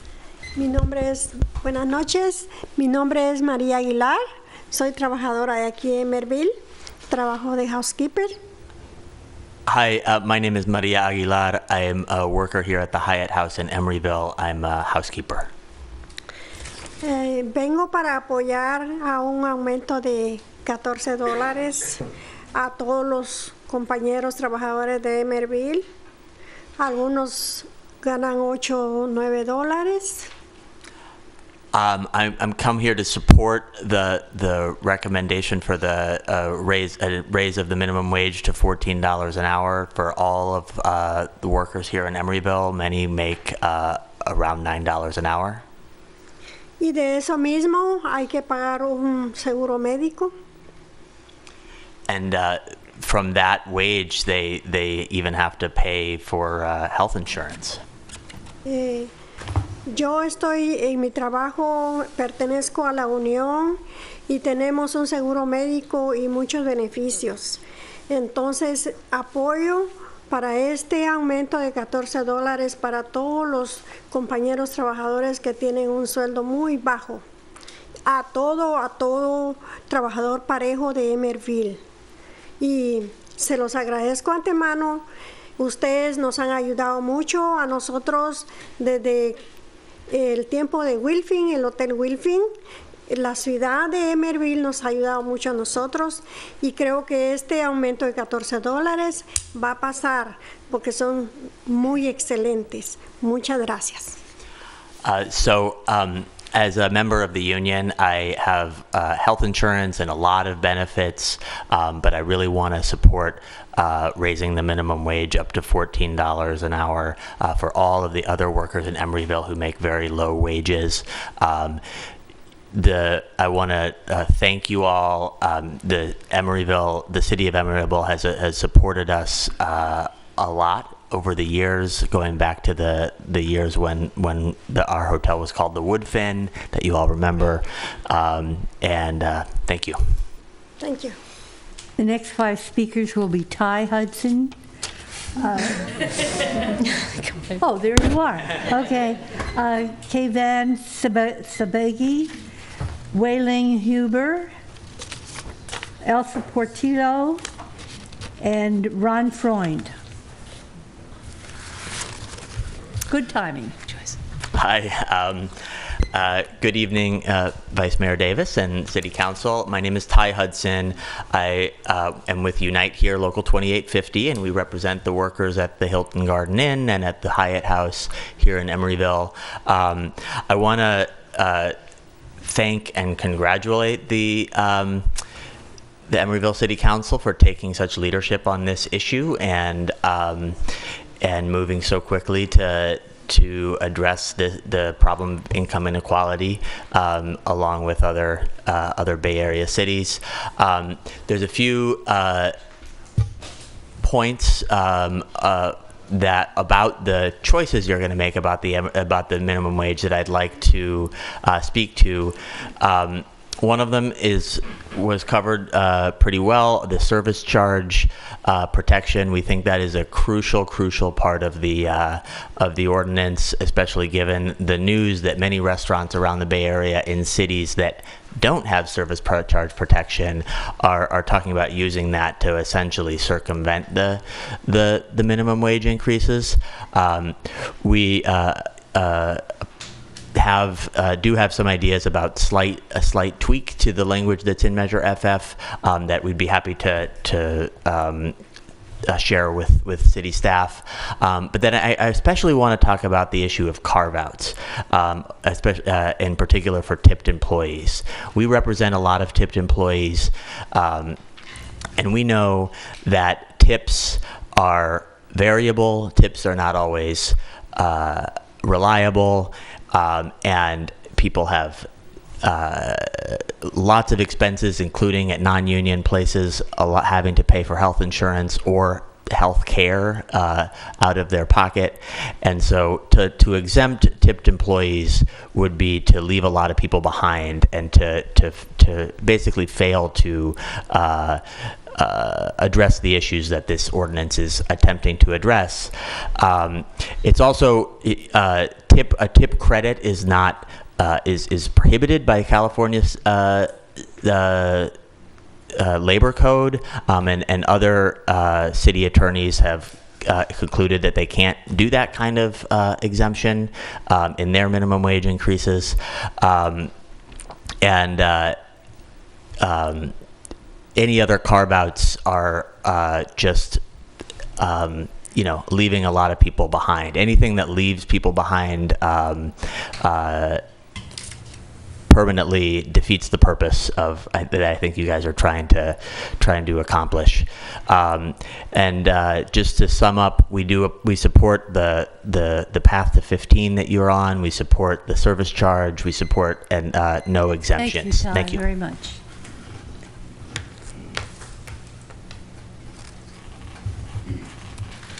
Hello, my name is Kayvan Sabegi. I have been a waiter or a server since 2008, since I got out of the military. I worked at Emeryville Hyatt House for 6 months, or 8 months actually, where I made $12 an hour plus tips, and still struggled to pay my rent, buy food, and live. Working in restaurants is hard work. If you can get 40 hours, that's great, but you still can't afford, to live on your own. I support the minimum wage increase, even though minimum wage isn't a living wage. So that's all I have to say. Thank you.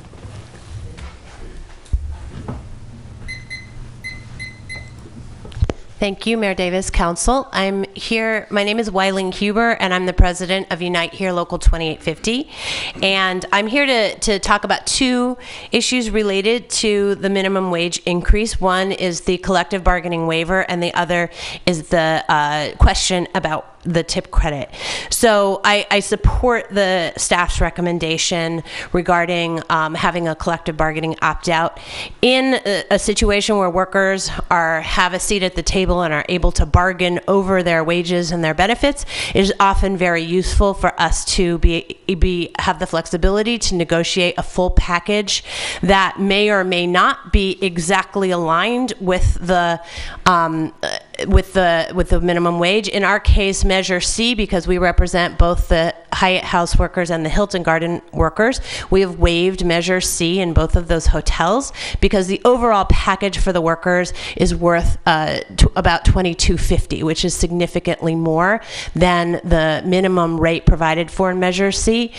Between their health care and their pension and their wage rates and other benefits, it was very important for the workers to be able to have that flexibility to put money into their retirement and their family's health care. And those contracts are ratified by an overwhelming majority of workers, and so they have a real voice in having that. But we also need to have the flexibility to be able to say one way or another. In the Oaks situation, where we've been in negotiations since 2012 for the food service workers, the employer has not paid any more in health care since 2011, and the workers haven't gotten a raise since 2009. So we have dishwashers who are currently making just over $11 an hour, who are being asked to pay over $500 a month for their health care for their families. And this is an untenable situation. About a third of the workers have dropped coverage in the last year, have gone to Obamacare because they can't afford the coverage through their employer. And so we need to be able to, make those decisions, and workers have to be able to have a voice about whether or not to waive the minimum wage. And so I support that policy. I would say one more thing about tip credits. I can't speak for dealers at the Oaks Club, but I can speak for waitresses and waiters. They are also participants in the IRS gaming tip assessment, and their assessment is $5.75 per hour. So the IRS, and I know from other casinos that we represent, will sit in a casino for a month and make the workers come to them at the end of every shift and empty out their pockets and turn it inside out and show them how much they made in tips that day. And the IRS will calculate that over the course of the month and come up with a number. So $5.75 plus $9 is still not a living wage. Thank you.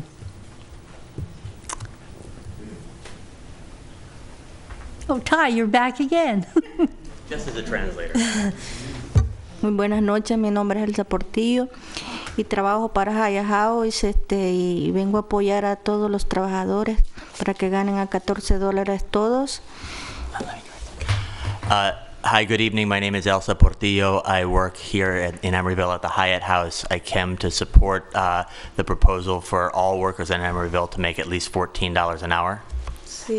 Sí, porque ganando el salario mínimo uno va así rasadito con su dinero y ya como ahorita pues yo voy a ponerme feliz porque todos mis compañeros ganen lo justo, pues porque se trabaja muy duramente y es que así uno sale ya cabal con sus deudas.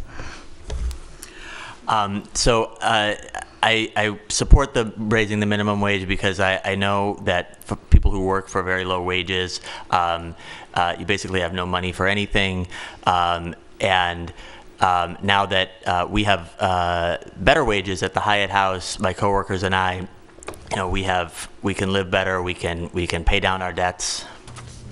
Y yo voy a estar feliz porque yo ahorita estoy feliz porque pertenezco a la unión y pues yo sé que tienen muy corazoncito bueno y les agradecería mucho y hasta pronto.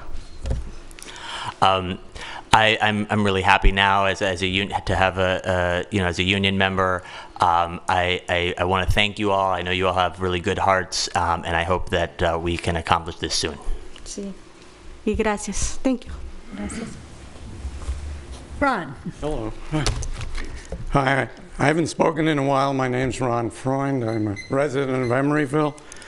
I wanted to welcome Diane and Martinez, a new member, and also Scott Donahue for upholding the token white male representation on the city council. Needless to say, there's vast inequality in our country. I think we know that the share of wealth owned by the upper 1/10% has reached the highest level since the New Deal. So it's clear that the city has to take action, and it has to do it in a fairly equitable manner. So I just want to point out a few things which have been already mentioned, but emphasize them. Number one, we need to ensure that the process is very broadly circulated and the community has as much time as possible within reason to comment on this and make it as equitable as possible. What we don't want to see is adopting an ordinance that has negative unintended consequences. Secondly, Scott at the last meeting raised the issue of creating a regional approach to this to avoid the idea of cities competing with each other, where we would create job losses in those towns that have higher minimum wage guidelines. I'm not sure why the city can't serve as a catalyst for trying to work on a regional approach. I know some people don't think it's possible, but I think we've heard from several businesses here about the practicality or impracticality of one city being at a higher level than another. So I'd encourage you to pursue that approach. Thirdly, I don't think all businesses should be painted with the same brush. Clearly, we don't want to hear from Pixar and Novartis shedding crocodile tears, but I think the concerns of small business need to be heard. And I'm not sure about the definition. I think Diane's on the right track. We need to find out what a real reasonable definition of small business is. We need to look at a graduated and phased-in approach for those, not an exemption, but a graduated phased-in approach for small businesses, some nonprofits, and I will also put in the idea of people on fixed income who reside at large associations where the homeowners association would simply have to raise assessments. Give those people some time as well to adjust. I think that's consistent with the lift up goals of 15 by 2018. So I think we can harmonize this and do the right thing in the right way. Thank you. Thank you. The next speakers will be Maria Gonzalez, Ricardo Vasquez, Brian Donahue, Cole Tibbetts, and John Nemick.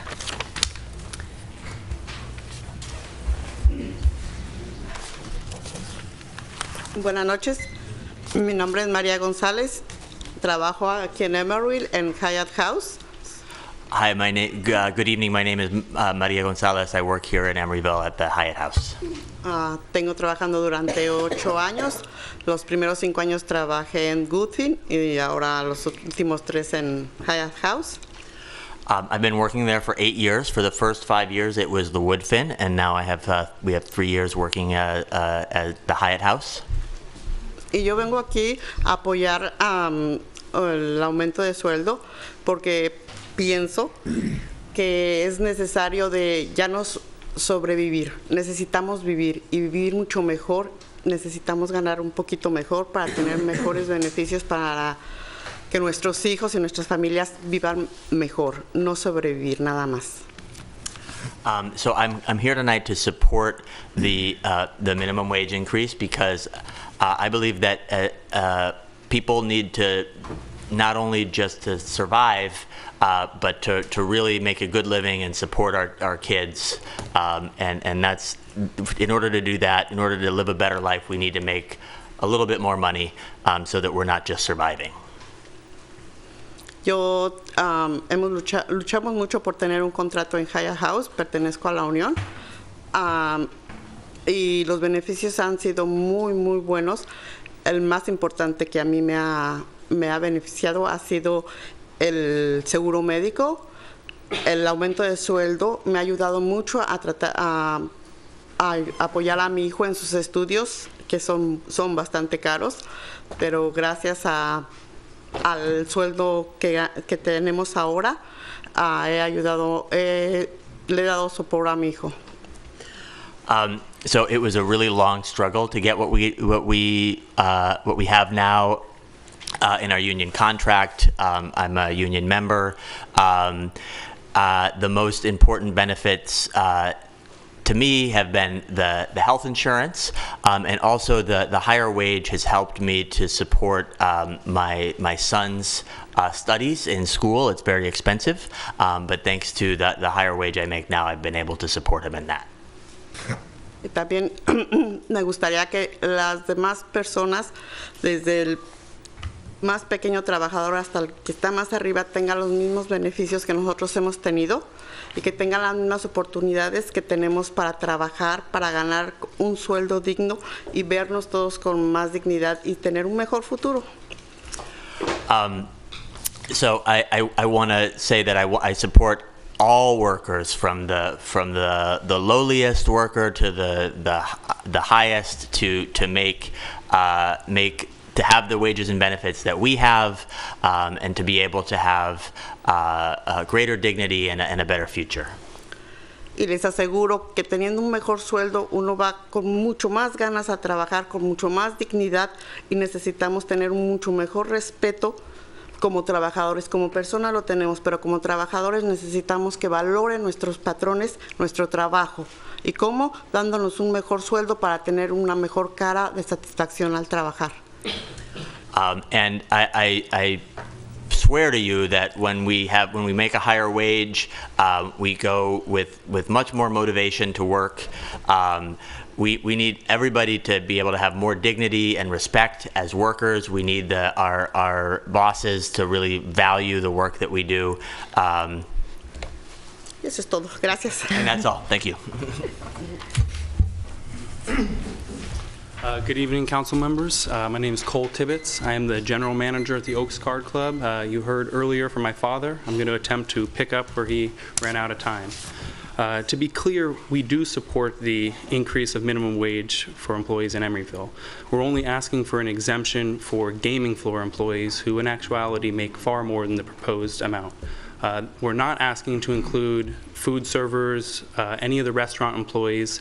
That's a different exemption. We're not asking for that. They are a different business. We're just asking for the gaming floor employees who, as my father started to explain, clearly can make more money than that. I'm just afraid that if this passes, we will have to drastically reduce the workforce, the amount of shifts, and it's going to negatively impact some of the same employees you're admirably trying to help. I know a letter was received by you guys. Hopefully you can read it and see that the GITCA agreement that was discussed earlier, documents the amount that all these gaming floor employees are making. Anyway, thank you for your time. Brian Donahue, did you want to speak? Yes.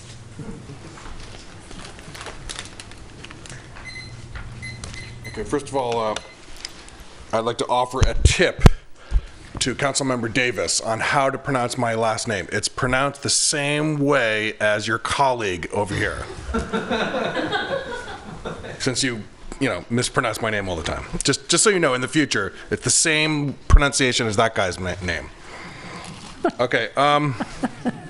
Okay, so we heard from Mr. Tibbetts, who runs the Oaks Club here, that he's going to have to drastically reduce his workforce. He can't absorb this, increase his labor costs by 50%. Now, Mr. Tibbetts is a fine man. I've met him several times. He's a nice guy. I believe he's given all of you money. I may be wrong on that, but at least most of you has given you money for your re-election campaigns or election campaigns, be that as it is. And so that's interesting. However, we got to remember what Mr. Tibbetts told all of us here several years ago before we elected to put on the ballot on a ballot initiative to raise card club taxes by almost as much as the Bay Area average on card club taxes, because Emeryville is way lower, and so we proposed raising it to almost the Bay Area average. Mr. Tibbetts at the time told us that it was going to drive him out of business, that he can't pay higher taxes, he can't absorb those kind of costs, and we know how that turned out. We did, in fact, vote to raise the taxes on the Oaks Club, and he's still in business more than a decade later. So, I think he's a nice guy, but frankly, I don't think we should listen to him. I don't think he's necessarily telling us the truth. Okay, I'd like to chime in about the service charge protections. This idea is a new idea to me. This idea that employers are taking employees' tipped workers' tips, is just so reprehensible to me. And I hate the idea that we're going to have any part of that. So whatever we do, we've got to make sure we have the service charge protection. Regarding this regional work for a regional minimum wage hike, I agree with that, and that's why Emeryville should set the standard here. Oakland has told us here that they made a mistake, that they didn't raise their wage high enough, and that they're going to revisit this soon and raise it higher. So I think Emeryville should set the bar, set the standard, and get Oakland and Berkeley to rise up to meet us. So there should be a regional approach, and we should do that by a quick pathway to $15 an hour, so the other cities can meet our bar, and so we can have a regional approach. I agree with that. Minimum wage increases are extremely popular in the United States and extremely popular in Emeryville. We know that from the Measure C. And I just urge you to keep that in mind. Thank you. John. Who is it? Hi, my name is Ricardo Vasquez, and I work in Oaks Corner for 7 years. And I'm so happy to work there. It's like my second house. But I pay a lot of money from my pocket on health insurance, and I can support my kids. I have 3 kids, my wife, myself, and my check, I got it like $350 every 2 weeks. So, I can afford to take care of my kids. So I hope I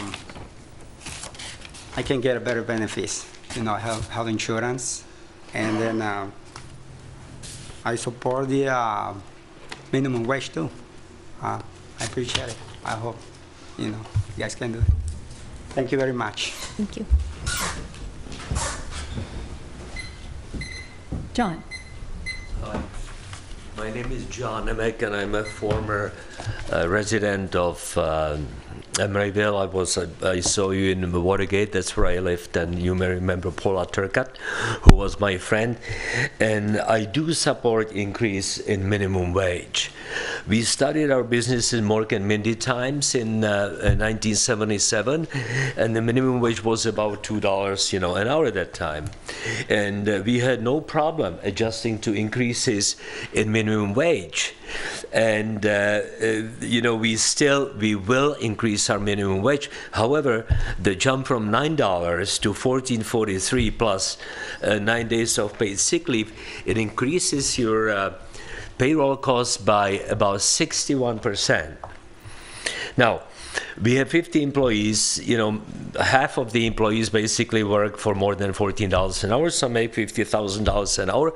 Some have been there for 20 years working for me, and they work for minimum wages.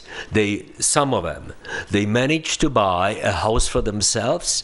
They have investment property, and they did not find the minimum wage as a poverty wage, as the gentleman suggests. When I came to this country, I didn't think the minimum wage was poverty wage ever.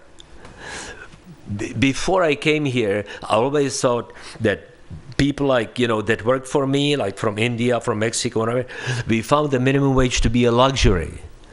If you talk about minimum wage to the people in the world, there will be a line off on 20 million people, and they will be kissing everybody in America to be able to work for a minimum wage. Anyhow, so what I'm thinking is, if you do it gradually, and if you do it, on the level like other cities. So, for example, New York City, which in my view is the most expensive city to live in, what do you think the minimum wage is in that city? Now, it was just increased by, I had an article from mayor of mayor of New York. They increased it to $11.25. In gentleman's view, those are poverty wages. Maybe he can run a business and pay more money. We compete with China. We don't compete with hotels around the block. We compete with China. We cannot compete with people, Novartis or, the big money people. The big money people in this city, they have no problem. They'll swallow it. It's a small business that you are burying. There'll be dozens of businesses bankrupt along St. Pablo Avenue. You can bet on it. And I can tell you that doing such a steep increase of 60% is unmanageable, unrealistic, and irresponsible. I request that you increase it gradually in a similar pattern like maybe Oakland or maybe San Francisco or New York City. Thank you, Nora. Thank you. The last speakers we have, if you'll line up, are Courtney Logue, Lai Gui, Kwong, Joyce Jacobson, and Rob Arias.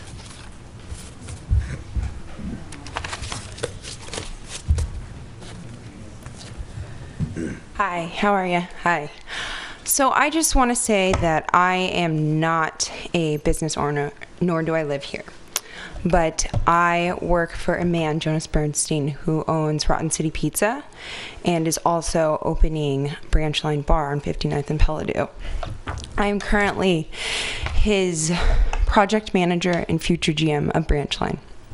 And what I really want to say, and I think what I brought from what I've come to understand from this entire, learning experience here, is that while I appreciate you guys are thinking about an exemption for tips, I support that movement, and I also believe that you guys should think about the competition of other cities versus Emeryville, because in reality, 60% is huge. That's a huge flux. And if you look at the business model of a restaurant or any bar, our margins are very, very slim.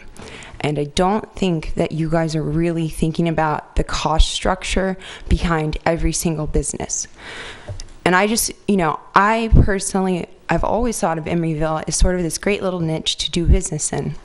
And doing something drastic like this is huge. This is my own personal opinion. This isn't my boss's opinion. This is someone who really believes that there is no way that that is feasible and that people will go out of business.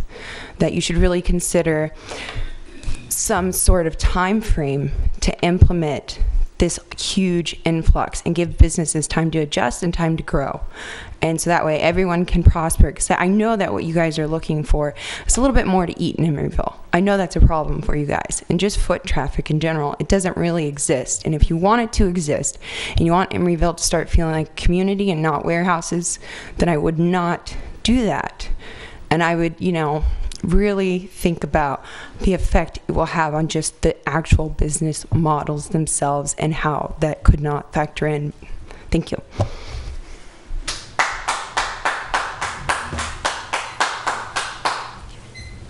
I'll be providing translation for Lai Gin Kwong, so I request that we have that time added in. Thank you.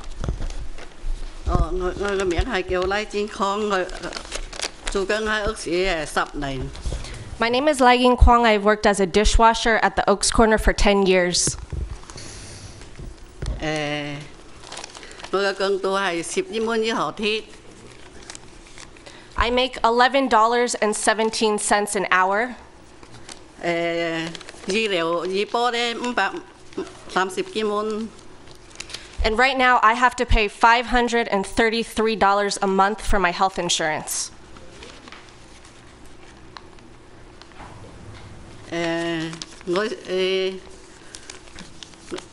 我出糧要試過有啲數咧 check 咧，阿個兩銀睇睇翻屋企。 And because my hours are being continuously cut, there was even a time recently when I brought home a check that had $2. 2 week 兩個禮拜。 This was for working for 2 weeks. 佢話冇生意，呢個月卡我兩度。 The managers told me that business was bad at the Oaks. 佢話唔准我 campaign 就抄我用我係要咁做。 There was even a supervisor that told me, if you complain about this, then I'm going to fire you. 我係想你使多啲工作力，我冇睇到吃飯。 So I'm asking the city council to immediately raise the minimum wage at least to $14.10, and this is so that workers at the Oaks can actually survive on what we make there. Okay. That's all. Thank you. Okay. Thank you. And I want to add that if you think that this is an outrageous situation, we're having an action on Saturday at the Oaks at 4:30, and I hope everybody can make it. Can I get one of those flyers? Joyce Jacobson, 4 Admiral Drive. I'm a resident of Emeryville. I want to thank the staff for that presentation of the whole minimum wage issue. It was an excellent presentation, and I learned a lot and got a much better idea of what everybody is talking about. I very much favor increasing the minimum wage, and have felt that way for a long time. I would personally like to see us go to the $12.25 level that is being used by our neighboring communities. That's what makes sense to me. And I've also talked with other people who live here, and they pretty much have the same opinion. Me personally, I'm retired, and I have very much of a fixed income. My fixed income comes primarily from a fairly small pension and a Social Security, and the pension hasn't gone up at all in more than 8 years, so it's still the same as it was, quite a few years ago. And Social Security goes up at 2% a year. So to get a 60% raise will take me about 25 years. I hope I'm still here. Well, it just occurred to me I might not be. I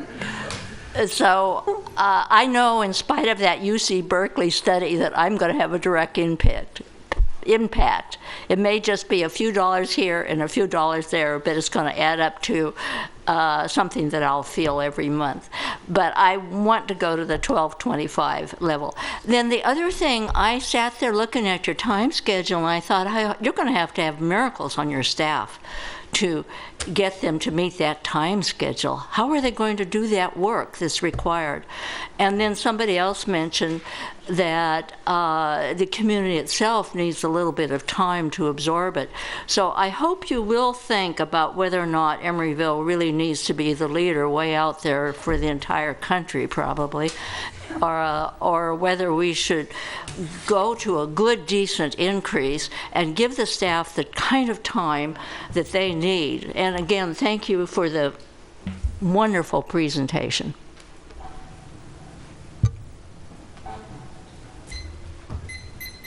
Hi, Rob Arias. I write the Evil Eye Community News. I'm also on the Park Avenue District Committee. I'm coming here speaking to you as a resident who patronizes local businesses, a lot of them small, almost every day.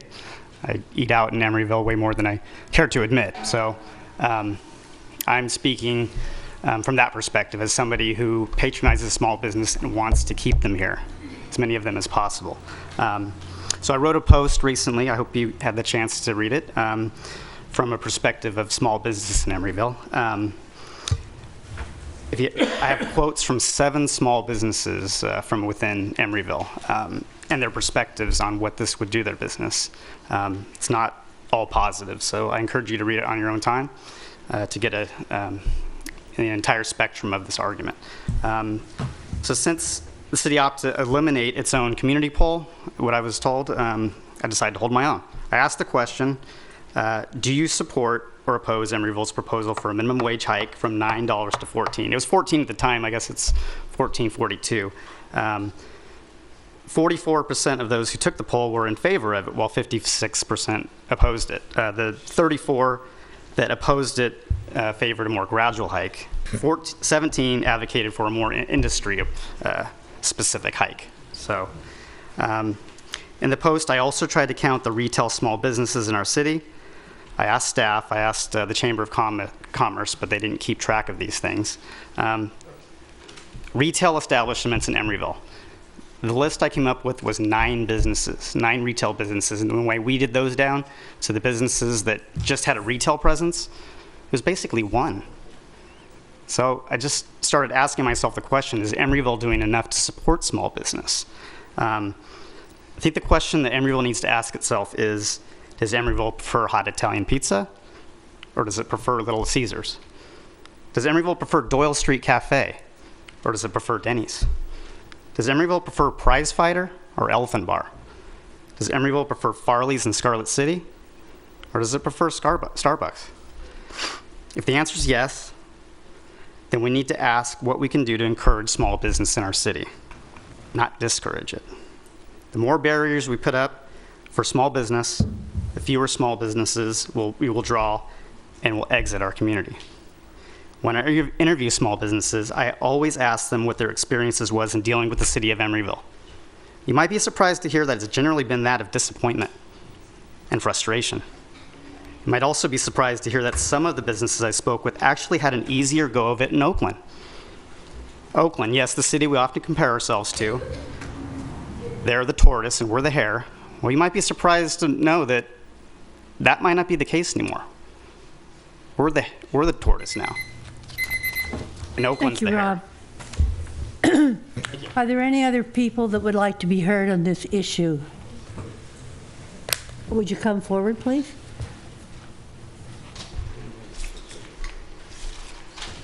Hi, my name is Finley Robbins. I'm also a resident living at Watergate, and I always enjoy listening to Joyce, and I basically second everything that she said. I'm very concerned that the residents aren't taken into consideration and the impact on them. I also live on a very limited fixed income of Social Security, and the impact of this, though, I totally support an increased minimum wage. I wish they'd had it when I was first starting out. I did end my career very well, but in the beginning it was absurd. I can't even remember, $1.49 that I earned. So I totally support it, but I really feel that 60% jump is it's too much, but listening to the people who are earning the lesser amount, I'm very torn about it, because I have trouble meeting and making my way on such a limited income, and with such giant increases makes it really hard. So I hope that you take into consideration that it will impact all the residents, because all costs are going to go up for us in Emeryville as store owners and businesses pass that cost down to the consumers. So I appreciate and I know the need for it, but I think it should be tempered, and I would propose the $12.25 an hour and not as aggressive a timeline. Thank you. Thank you, Finley. Okay, if you want to speak, you better get up here. Time is running out. Buenas noches, mi nombre es Jorge y vengo a apoyar el salario mínimo que es de $14. Yeah, hi, my name is Jorge. I work at the Oaks, and I've come here to speak in favor of the minimum wage. He trabajado en Oaks Corner por 12 años, pero tengo problemas con mi aseguranza que es de $535. I've worked at the Oaks Corner for 12 years, and I have a big problem there, which is with my insurance, in which I also pay $533 a month. En el segundo cheque me quedan $300 y estoy muy preocupado para la familia, qué voy a hacer para llevar comida, para ayudar a mis hijos, y estoy tratando de conseguir otro porque no me alcanza. That means in a single paycheck, I take home about $300, and I'm very worried because I don't know how I'm going to feed my family and my kids and provide for my family, and I'm currently looking for another part-time job. Pienso que todos merecen un salario mejor. I think that everybody, that all of us deserve a better wage. Thank you. Thank you. Anyone else? Good evening, council members. My name's Eric Bennett. I'm the general manager at Rotten City Pizza. I'm just here because I do support a minimum wage increase, but for small businesses like us, this is something that I would like if it were gradual, and I like the idea of the exemptions, even though I know it is legal in California for that, but we have about 8 or 9 delivery drivers, and about a third of our business is from deliveries. And that's really hard for us to compete without passing on all the costs to the customer, for us to raise every single driver who makes tips and makes, well over $14 an hour already with tips. But if we have to increase all their wages to 14, we either have to lose employees or raise our prices by over 20%, which will be hard for us to compete and stay in business. So I just want you to think about the effect on small business. Obviously, a lot of these larger companies, it's not that big a deal, but we operate on a very thin profit margin, and I just want you to take that into consideration. Thank you. Thank you. Okay, one more. All right. Mi nombre es José Vázquez y trabajo en el Oaks Corner.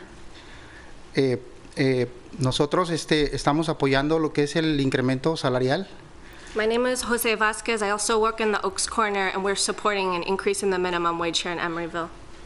Nosotros tenemos la unión y en la parte de la car room, ellos no tienen unión. Ellos están queriendo también incremento salarial y no pueden venir a reclamar porque no tienen unión. Mm-hmm. And so I work in the Oaks Corner, where we do have a union, but our coworkers in the Oaks Card Club don't have a union. And so I want to speak in support of them here today too, and they couldn't come today because they don't feel comfortable speaking without a union. Yo veo que San Francisco ya tiene un incremento salarial. Veo que Oakland tiene incremento salarial y Berkeley tiene incremento salarial. Entonces Emeryville sería justo que también tuviéramos un incremento salarial. So San Francisco, Berkeley, and Oakland have all had increases in the minimum wage, and we think it's only fair that it also increases here in Emeryville.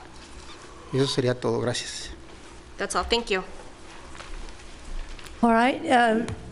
We'll take it. I have a letter from a local business owner. She wasn't able to attend. Is it something I can read? Is it Scarlet City? Scarlet City, yes. We have it. We have that. We do, yeah. Thank you, Ron. Would it be okay to read it to everyone else? I mean, It's entered into the record. It is? It's in the record. How will we proceed from now, Michael? We'll bring it back to the council for discussion. I think if you can put those questions up on the board, Sure. that'll be very helpful. And thank you all for coming and expressing your opinions on this. Extraordinarily helpful. So, Vice Mayor Davis, terms of proceeding, so before you have the questions that staff has posed to the council about further direction on the ordinance. And certainly at this point, if you have any further questions of staff, we are available for that as well. How would the council like to proceed on this? Shall we go point by point and see if there's a consensus here on these agenda? issues? Yeah. Okay, yeah, I would be fine with that. All right, on the definition of the employee, you start off, Scott. I think we should use the Oakland definition. I think that it's clear, and I think it says something about our intention to honor all workers. I agree with that, absolutely. I agree with that, too. Second. Diane. Yeah. All right, the cap on the accrual of paid sick leave, 48 hours or 6 days, or 40/72. Distinguish between small business employers and all other employers. We'll start with you, Diane. Michael, could you remind us what, Sure. could you give a little clarification on what the difference between Oakland's lift-up measure and AB 1522? Let me bring back that slide. And what's on our draft ordinance? Sure.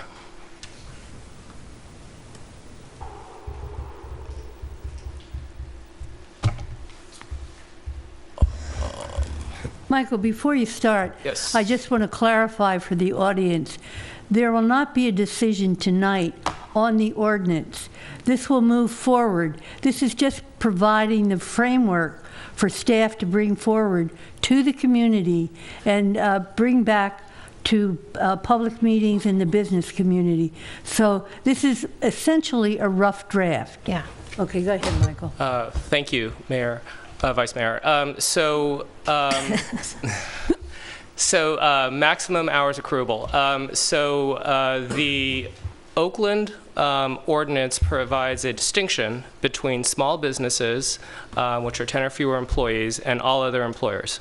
For small businesses, those employees can earn up to 40 hours of paid sick leave a year. All other employers are, employees of all other employers can earn up to 72 hours a year. AB 1522 provides that an employee may earn up to 48 hours per year, regardless of the size of the employer. So AB 1522 doesn't make a distinction between small businesses and other businesses. The draft ordinance that we've presented to you is proposed 72 hours for all employers, regardless of the size of the employer. So we do not, the draft ordinance in your packet does not make a distinction between small business and non-small business. That term is not defined in the draft ordinance. So I think where I land on that is I would propose, if you would entertain it, to draw a distinction between small business and bigger businesses here.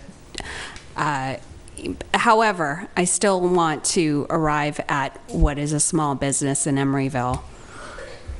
And Right, I think that's a discussion we need to have. Yeah. Right. Diane, I have to agree completely with you. What Rob demonstrated with his kind of micro approach to it, we've been talking for years and years about how we want to support, encourage small business, and we got to give them a little hand here. And we don't want to make it so draconian that they either go out of business or just struggle or don't even choose to come to Emeryville in the first place. So I agree with you, Diane. I'm supportive of that as well, that distinction. Although for me, understanding what we're going to define as a small business is very important because I'm not interested in chains, for example, being included under that category. I also agree with that. So thank you for raising that, because that then becomes the next question to the council is how do you want to define small business? If we could get some direction, is it, so again, Oakland defines it as 10 or fewer employees. If that's the metric you would like to use, or if you would, Michelle had mentioned that there are other methods of employing, of demonstrating what a small business is, and so if you could provide us some direction as to how you would like that definition. I would be comfortable starting with the Oakland definition, knowing that this is a draft ordinance that is going out to the public and is going to get feedback, and giving staff the time to talk to the public and the various committees about the alternatives. But what's in front of me to begin with is a place to start. There's another point I'd like to make in reference to what Jack said about she doesn't want chains. We have to be very careful about what is a chain, because if Farley's has 3 businesses and Canfield Cafe has another installation in Oakland, they're not, in my mind, the big chains. Right. And we want to make clear that we're not prohibiting those. That happened in San Francisco. Yes, I know. And we don't want to do that. We don't want to go down that road, I don't think. So perhaps to make it clear then, as a starting point, the next iteration of this that we bring to the council would introduce the definition of small business, and we would, if I'm hearing you correctly, and we would define that as 10 or fewer employees within the city of Emeryville. So if, therefore, you know, Farley's, for example, has multiple locations, Emeryville, Oakland, San Francisco. But how does that affect franchises then? Yeah, so sorry, I just wanted to sort of interject on, you know, as I mentioned, there are multiple definitions of small business and different organizations, so it is, the city can decide. I just wanted to bring forth a more specific, what the SBA defines it as. Now, they actually go through each industry. It's a very 46-page table of every single industry, and they define small business based on either number of employees or gross receipts, but they vary it based on that. But their sort of overall generalized definition, I think, gets to some of Councilmember Asher's concern. They define it as a business that is independently operated and owned, it's organized for profit, and it is not dominant in the field. So sort of as an initial starting point. I would like staff to do some more work on that definition. For me, it feels like 10 or fewer is a placeholder, but I'm willing to hear. I don't need it settled right now, right? That's where I'm at. It is exactly a placeholder, and it's going to go out into the business community, and I believe we'll hear loud and clear. I think we're going to see some people. Yeah. Yes, I agree. I actually just wanted to pause for a moment. Did Ruth have any notes that she wanted to share with us that will may impact the bullet points? Yeah, sorry. So I do have an email from the mayor and just apologizing. She had a long scheduled excused absence. She does lay out some items that she wants to just have discussion on, but we did cover all of those in our questions that we're putting in front of you. So there's nothing in here that she says takes a specific position on, just lays out items that she wants to make sure you all provide clarity on. Okay. Yeah. Very good. Okay, move along. Okay. Let me bring back.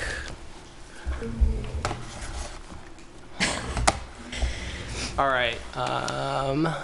There we go. Okay, this is not helping me. Hold on. Oh, no. What were the other questions?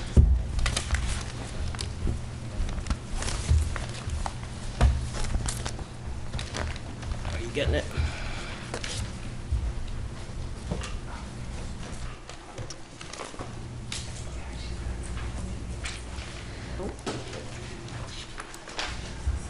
Can Dave give us any assistance here? You are completely frozen. All right. All right. Let me just orally give you the next question. Let's see. Maximum number of hours of usable paid sick leave a year.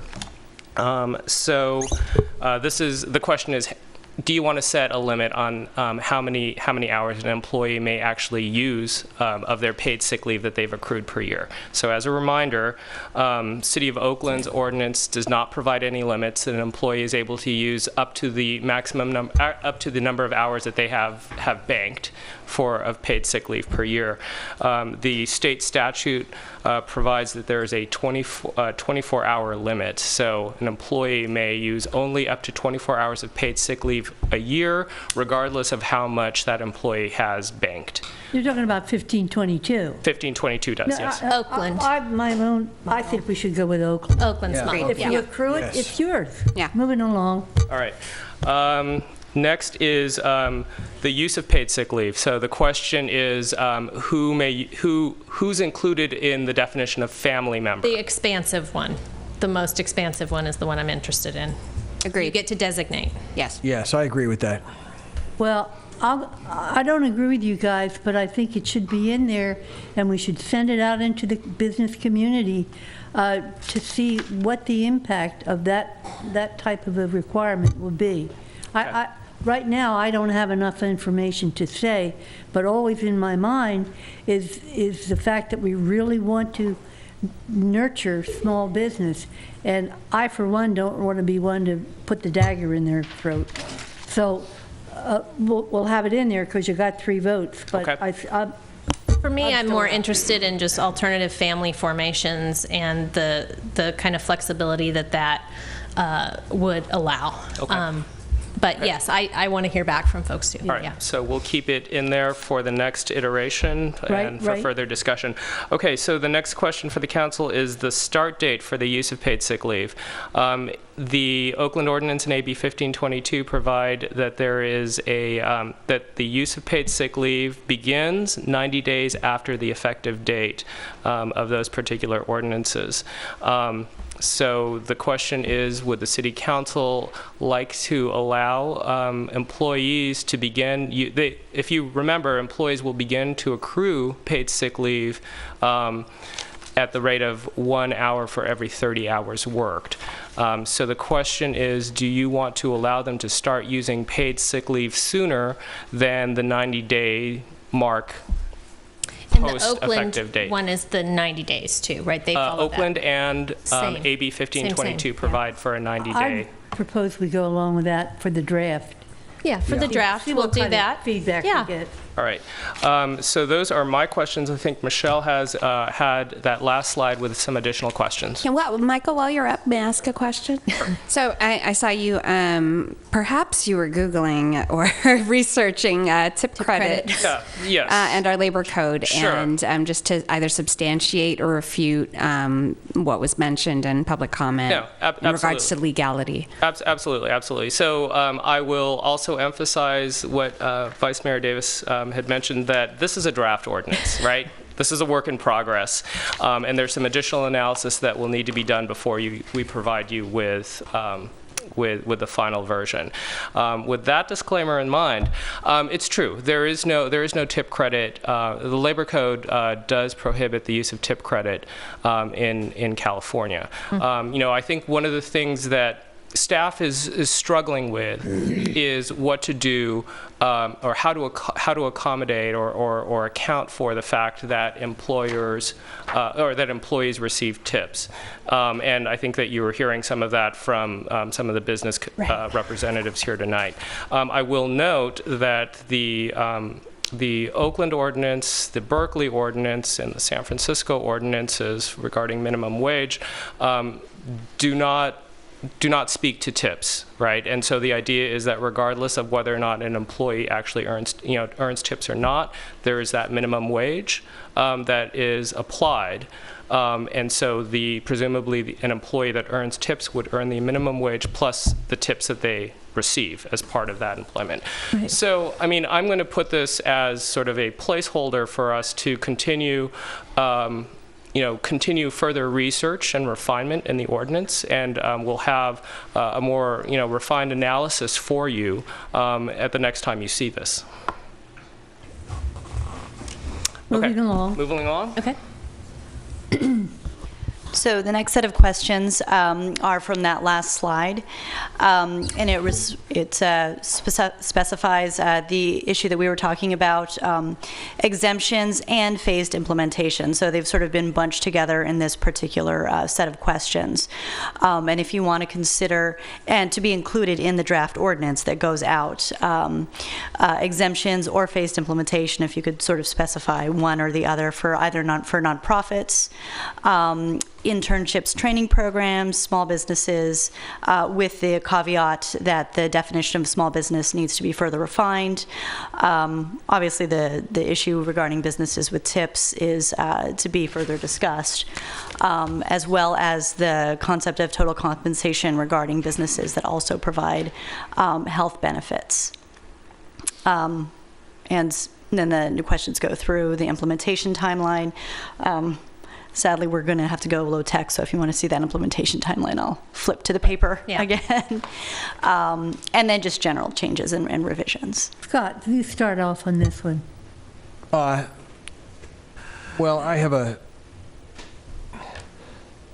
just like to go to my list of other things that they talked about. Like I like the idea of the city enforcing our own, that we wouldn't. No. Let's answer these questions first, and then we'll go on to those concerns. Can we answer an easy one? Like, is the implementation timeline proposed by staff acceptable? Like, maybe can we start there? Because the other ones seem a little more... Well, if we're thinking about a draft, do we want to take a hard look at the burden this places on nonprofits who are struggling anyhow? And there are grants that they get. Some businesses can turn around on a dime and maybe make changes by July 1st. Nonprofits, I don't know whether that's possible. The other thing is, on the internships and the training programs, if we're really going to be doing the job I hope we're going to be doing with the Emory Unified School District, we want to encourage those internships and those part-time training availabilities. So I would very much like to see a focus on at least examining how we could do this. Not to say, no, they would never do the minimum wage, but phase it in over a longer period of time so the impact would not be so dramatic on them. Well, I could talk about a phase-in, but for me, it's contingent upon the question of where we're landing on the wage. So that's the question I would want to go to, I think, first before we talk about the phase-ins. But I share some of your, not so much with the internships and training programs, because I work at the university and I see what happens. Like suddenly, thousands of internships bloom, right? And they do not pay nearly enough for the kind of work that they're asking for. But certainly nonprofits, which are on a grant cycle, I would be interested in doing that. And also small businesses. But again, for me, it's contingent upon where we're landing for the draft. So. And Vice Mayor, I will mention Berkeley. In Berkeley's ordinance, they have a 1-year phase-in for nonprofits, just for some context. See, that's kind of what I'm looking for, to not just put them in some kind of rigid type place, but the ability to work their way through and work their way forward. What do you say, Diane? I'm also open to intelligent phasing, but I'm not necessarily at this time interested in exemptions. I think for this draft ordinance, I think we should move forward without any exemptions and get the input. But focus on phasing? Well, I'm open to phasing, and we are a small city. This is where we can have a strength, is looking at the businesses that need our help. Exactly. And because we don't have a history of reaching out to these small businesses and making it easier for them to really flourish, I think now is a very good starting point where in conjunction with raising the minimum wage, we can, as a city, decide that we want to protect these businesses, that we want to see them flourish, that we want to send a message that we are not out to put everyone out of business, that we fully want agree these with things this. to happen together. So we don't need to throw the baby out with the May I offer a couple of things? I've been talking to a few of the small businesses in town, and I agree. We talk constantly about how we want more locally owned small businesses in town, and I think it's time to commit to them that as we phase in, that the city will also ramp up to finally do something. I think we need to stop the subsidy to the chamber, and I think we need to devote our efforts to a small business liaison in town, and to make sure that we're really building up a kind of support network for them that I don't think that they have had up until this point. So in addition to, if we're going to talk about phasing, which I need to land on what the wage is, I think that we need to make this other commitment to support small businesses as they grow, and as they pay a fair wage, because I've heard from several of them, you hear them step up here, right? They want to pay a fair wage, and they want to do right by their employees.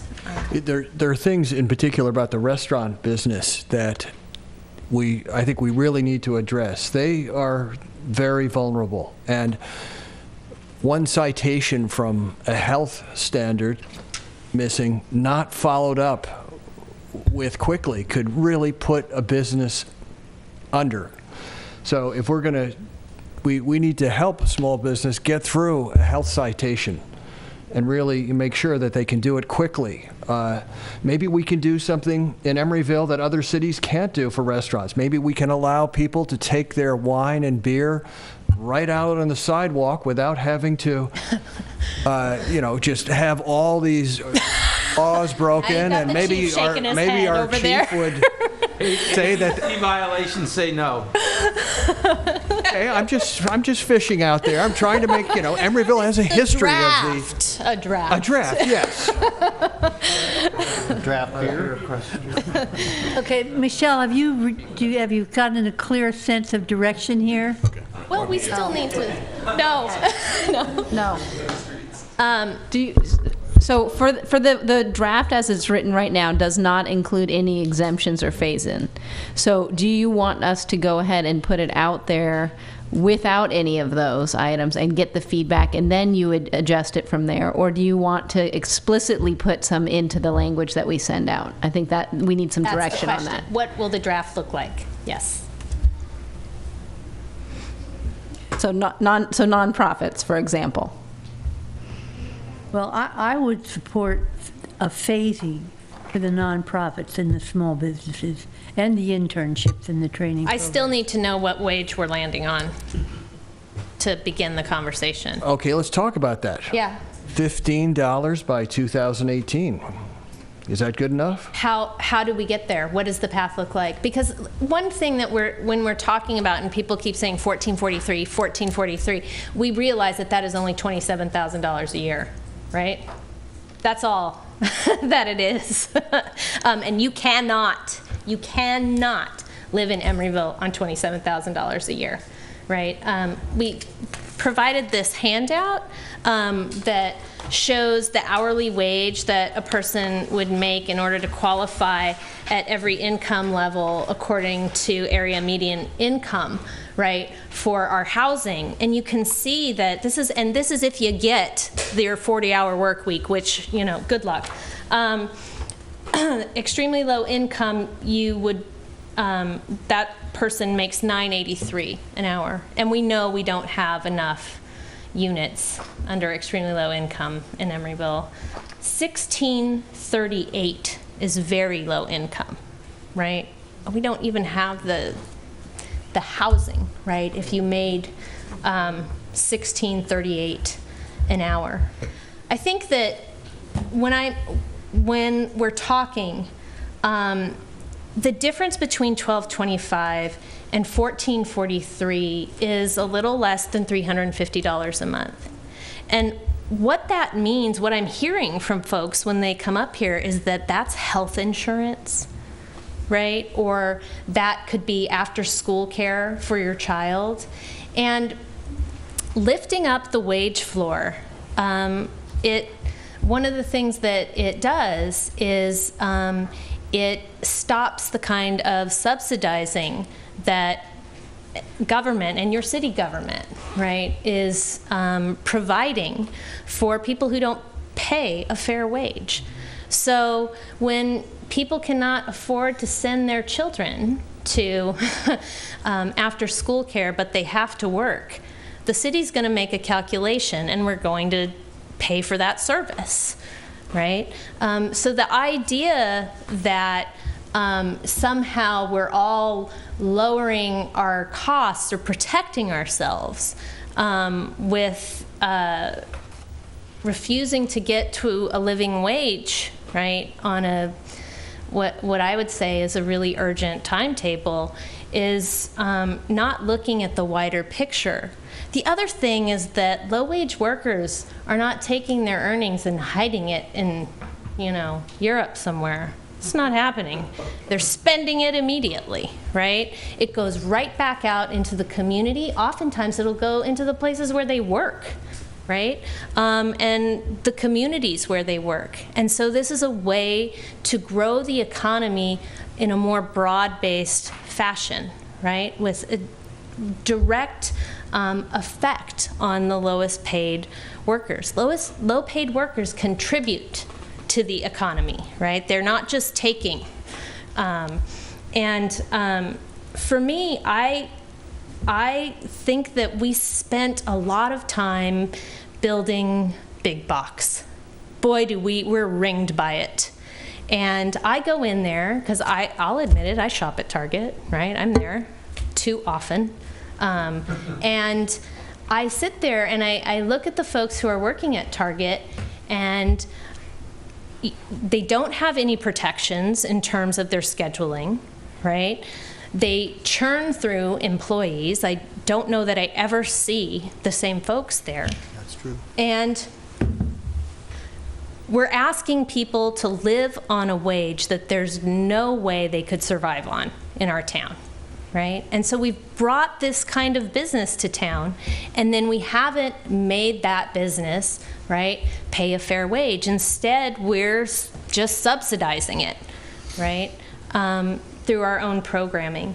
So for me, I understand the distinction between small business, and I want small businesses in Emeryville. We need to do so much more. It's one thing I've appreciated about this conversation is sitting down with small business owners and talking about what they need from the city, and I want to do more of that. But for me, $27,000 a year it's at $14. That's still not enough to live on, and I know that people feel comforted by a regional minimum wage, but the folks got up here and told us that that was an arbitrary number, right? It was just one that they picked because they thought they could get enough political momentum behind it.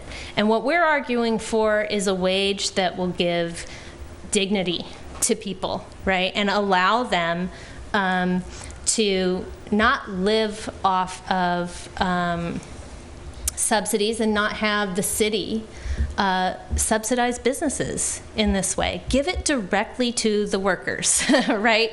And don't subsidize through the low wages of businesses.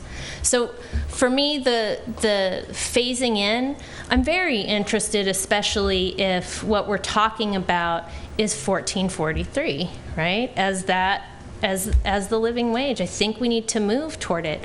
I mean, the idea that Bill de Blasio is only offering $13 in New York City, I don't know where that is another arbitrary number, right? That's not tied to anything. I want us to do it with a reason. And going to $12.25 is just adopting an arbitrary number because we know the arbitrary number is something that can pass politically. And I just want to have the discussion about what it really means to pay a living wage and to treat workers fairly in Emeryville. And so 1443 is where I'm landing on the wage. Diane. I think that's a worthy target.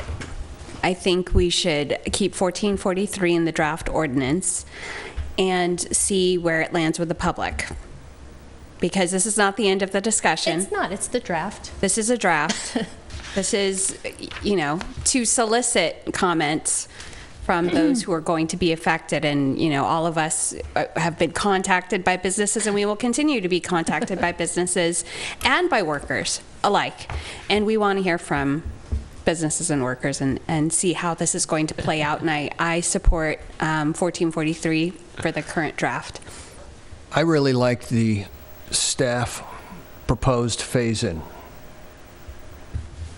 over that 18 months.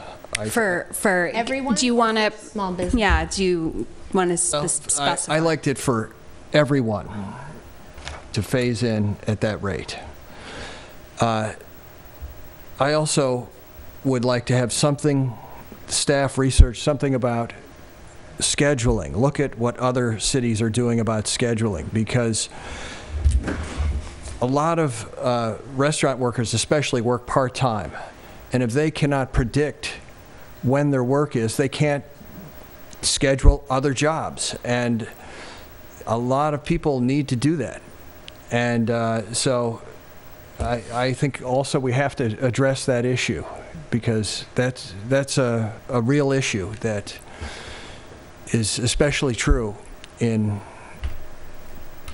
the restaurant industry and in lower wage work. And I've just seen what happens sometimes in retail, where workers have to just stay by the phone.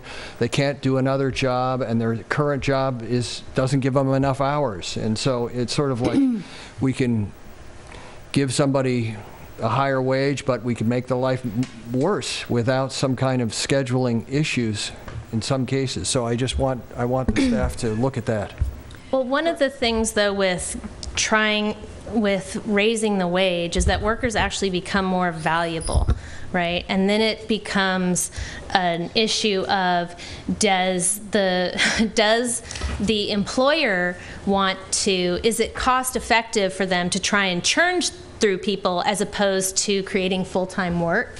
And so actually, as you're raising the wage floor, the thing that you're looking for, I'm looking for lots of things, by the way, but one of the things you're looking for is to create more full-time jobs. There are other things that we're looking for here in terms of giving employees more of a voice, the ability to organize or negotiate, for me, the phase-in is for everybody. I'm not sure why we would negotiate with ourselves to such a low level at this point. Instead, I think why can't we especially talk to people, right, about the higher wage and think through some of these effects that we're talking about. Because you can make an adjustment to business models, and I also think that there's a way to preserve and protect the folks that in small businesses, in restaurants, right, in particular, with the phase-in. I don't know that big box needs a phase-in. I'm just not sure that they're needing that. Yeah, if I could jump in and we'll move this along. Philosophically, Scott, I agree with you. I think a phased in would bring us more information coming in. However, I'm going to go along with Jack and Diane, because I think if you put that 1443 in there, you're going to get more attention from this group that you really want to pay attention to and nurture and protect. That's the small business people. This is like giving somebody an uppercut. So let's put it in the draft and see what kind of a response we get.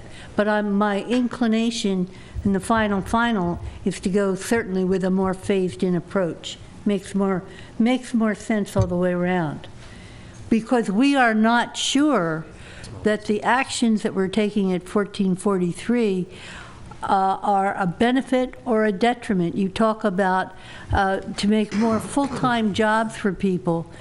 We may hear from the small business people that instead of more full-time jobs, they will be eliminated jobs. We don't know. We don't have that information. Let's move along to the next question. So, Do you have so to be clear, we are putting in the 1443 with no phase-in. Right. Got it. For no small business. So just to clarify, no small business phase-in and no phase-in. No consideration for small No business. consideration for That's right. nonprofits or small business. No, that is not what I said. I said that it was contingent upon the wage.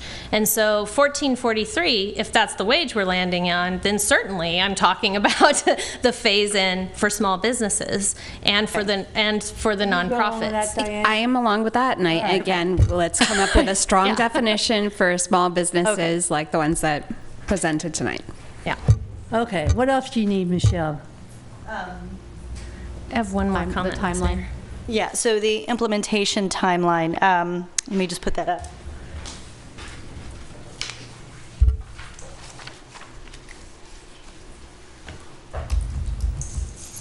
So this was the proposed implementation timeline, and I think part of it too is there's been a lot of discussion here at the council just now about obtaining additional input from small businesses and the community. And this timeline does not have any sort of specific working groups or a specific meeting aside from a discussion of this item by the Economic Development Advisory Committee. As I indicated, the plan would be to post the draft ordinance and invite comment directly if they wanted to, anyone wanted to call us or send us letters. That would be how we would gather information rather than and feedback, as well as post it on the website, rather than having a coordinated meeting. So if you wanted to include some sort of more active. But what about March 17th? Wouldn't we, for example, when we send out the draft ordinance, let people know that the next meeting where we're going to discuss it is March 17th? Yes. Okay. Yes. Diane, how do you feel about the implementation schedule? I think this is a fine schedule. Scott, what do you say? That looks good. Okay, it's 3-1 because I think this is, someone who was in the audience spoke out about this and Joyce. said, was It was Joyce. Was it Yeah. Joyce? And I think we're asking, given everything else that's going on in the city, we are really asking our staff to go above and beyond to stretch their limits, and it's not clear to me that the fastest is the best. And I would like to see a pushback from staff. When you say, yes, we can do this, what does that really mean? Yes, we can do this. We have all the resources we need. We have all the time. We'll get the full feedback from the... Staff has got to learn to say no sometimes. That's all I'm saying. So this timeline is based off of the direction that you all gave us the last meeting on July 1st. It is extraordinarily crunched. I will be honest with you about that. And we don't have sufficient resources, which is why we would ask for, an amendment to the budget in order to do this, to get ourselves some help. It does not, you'll look at the timeline there, it does not give you very much time, frankly, to get the feedback from your businesses. So if we're sending things out, we'll start working on this, to get it out by the end of next week to all of our business license holders. It doesn't, and then if they're going to come back on March 17th, that doesn't give them a whole lot of time. We put both dates up there. I would recommend actually the April 1st date, so that you do have more time for people to come forward. But what that does is going to back up the city attorney's times to actually craft the ordinance, which I will have to refer to. Are you really serious? You want to have this on April Fool's Day? I'd be against that. And so Michael, Mr. 13th and April Fool's Day. This is Mr. Gina can speak to whether or not that gives the city attorney's office sufficient time to put things out there. But Yeah. Right. So, and this is an aggressive timeline, and so the amount of time that we'll need to incorporate all it's a little hard to say, because we don't know what the feedback from the community is going to be, nor do we know what the direction from the city council is going to be based on that initial based on either the March 17th or the April 1 your feedback that you receive. We will be crunched in terms of being able to turn around a draft that meets all of those expectations, and what that will mean is that other projects that are in our pipeline will be pushed off and will be put on hold while we focus on this. And so the direction, part of the direction that we're looking for from the council that's implicit in this is that if this is the priority that you are, if this is a priority for the council, for the city attorney's office as well as the rest of the city manager's office to focus on, then there should be we also would like to emphasize that other projects that we have will be delayed coming to you. Yeah, I think, Nora, that what you're talking about checking in with staff is really good practice, and that we should do it every step of the way and allow for staff to give us this kind of feedback and be honest with us about where we are. We have to be realistic.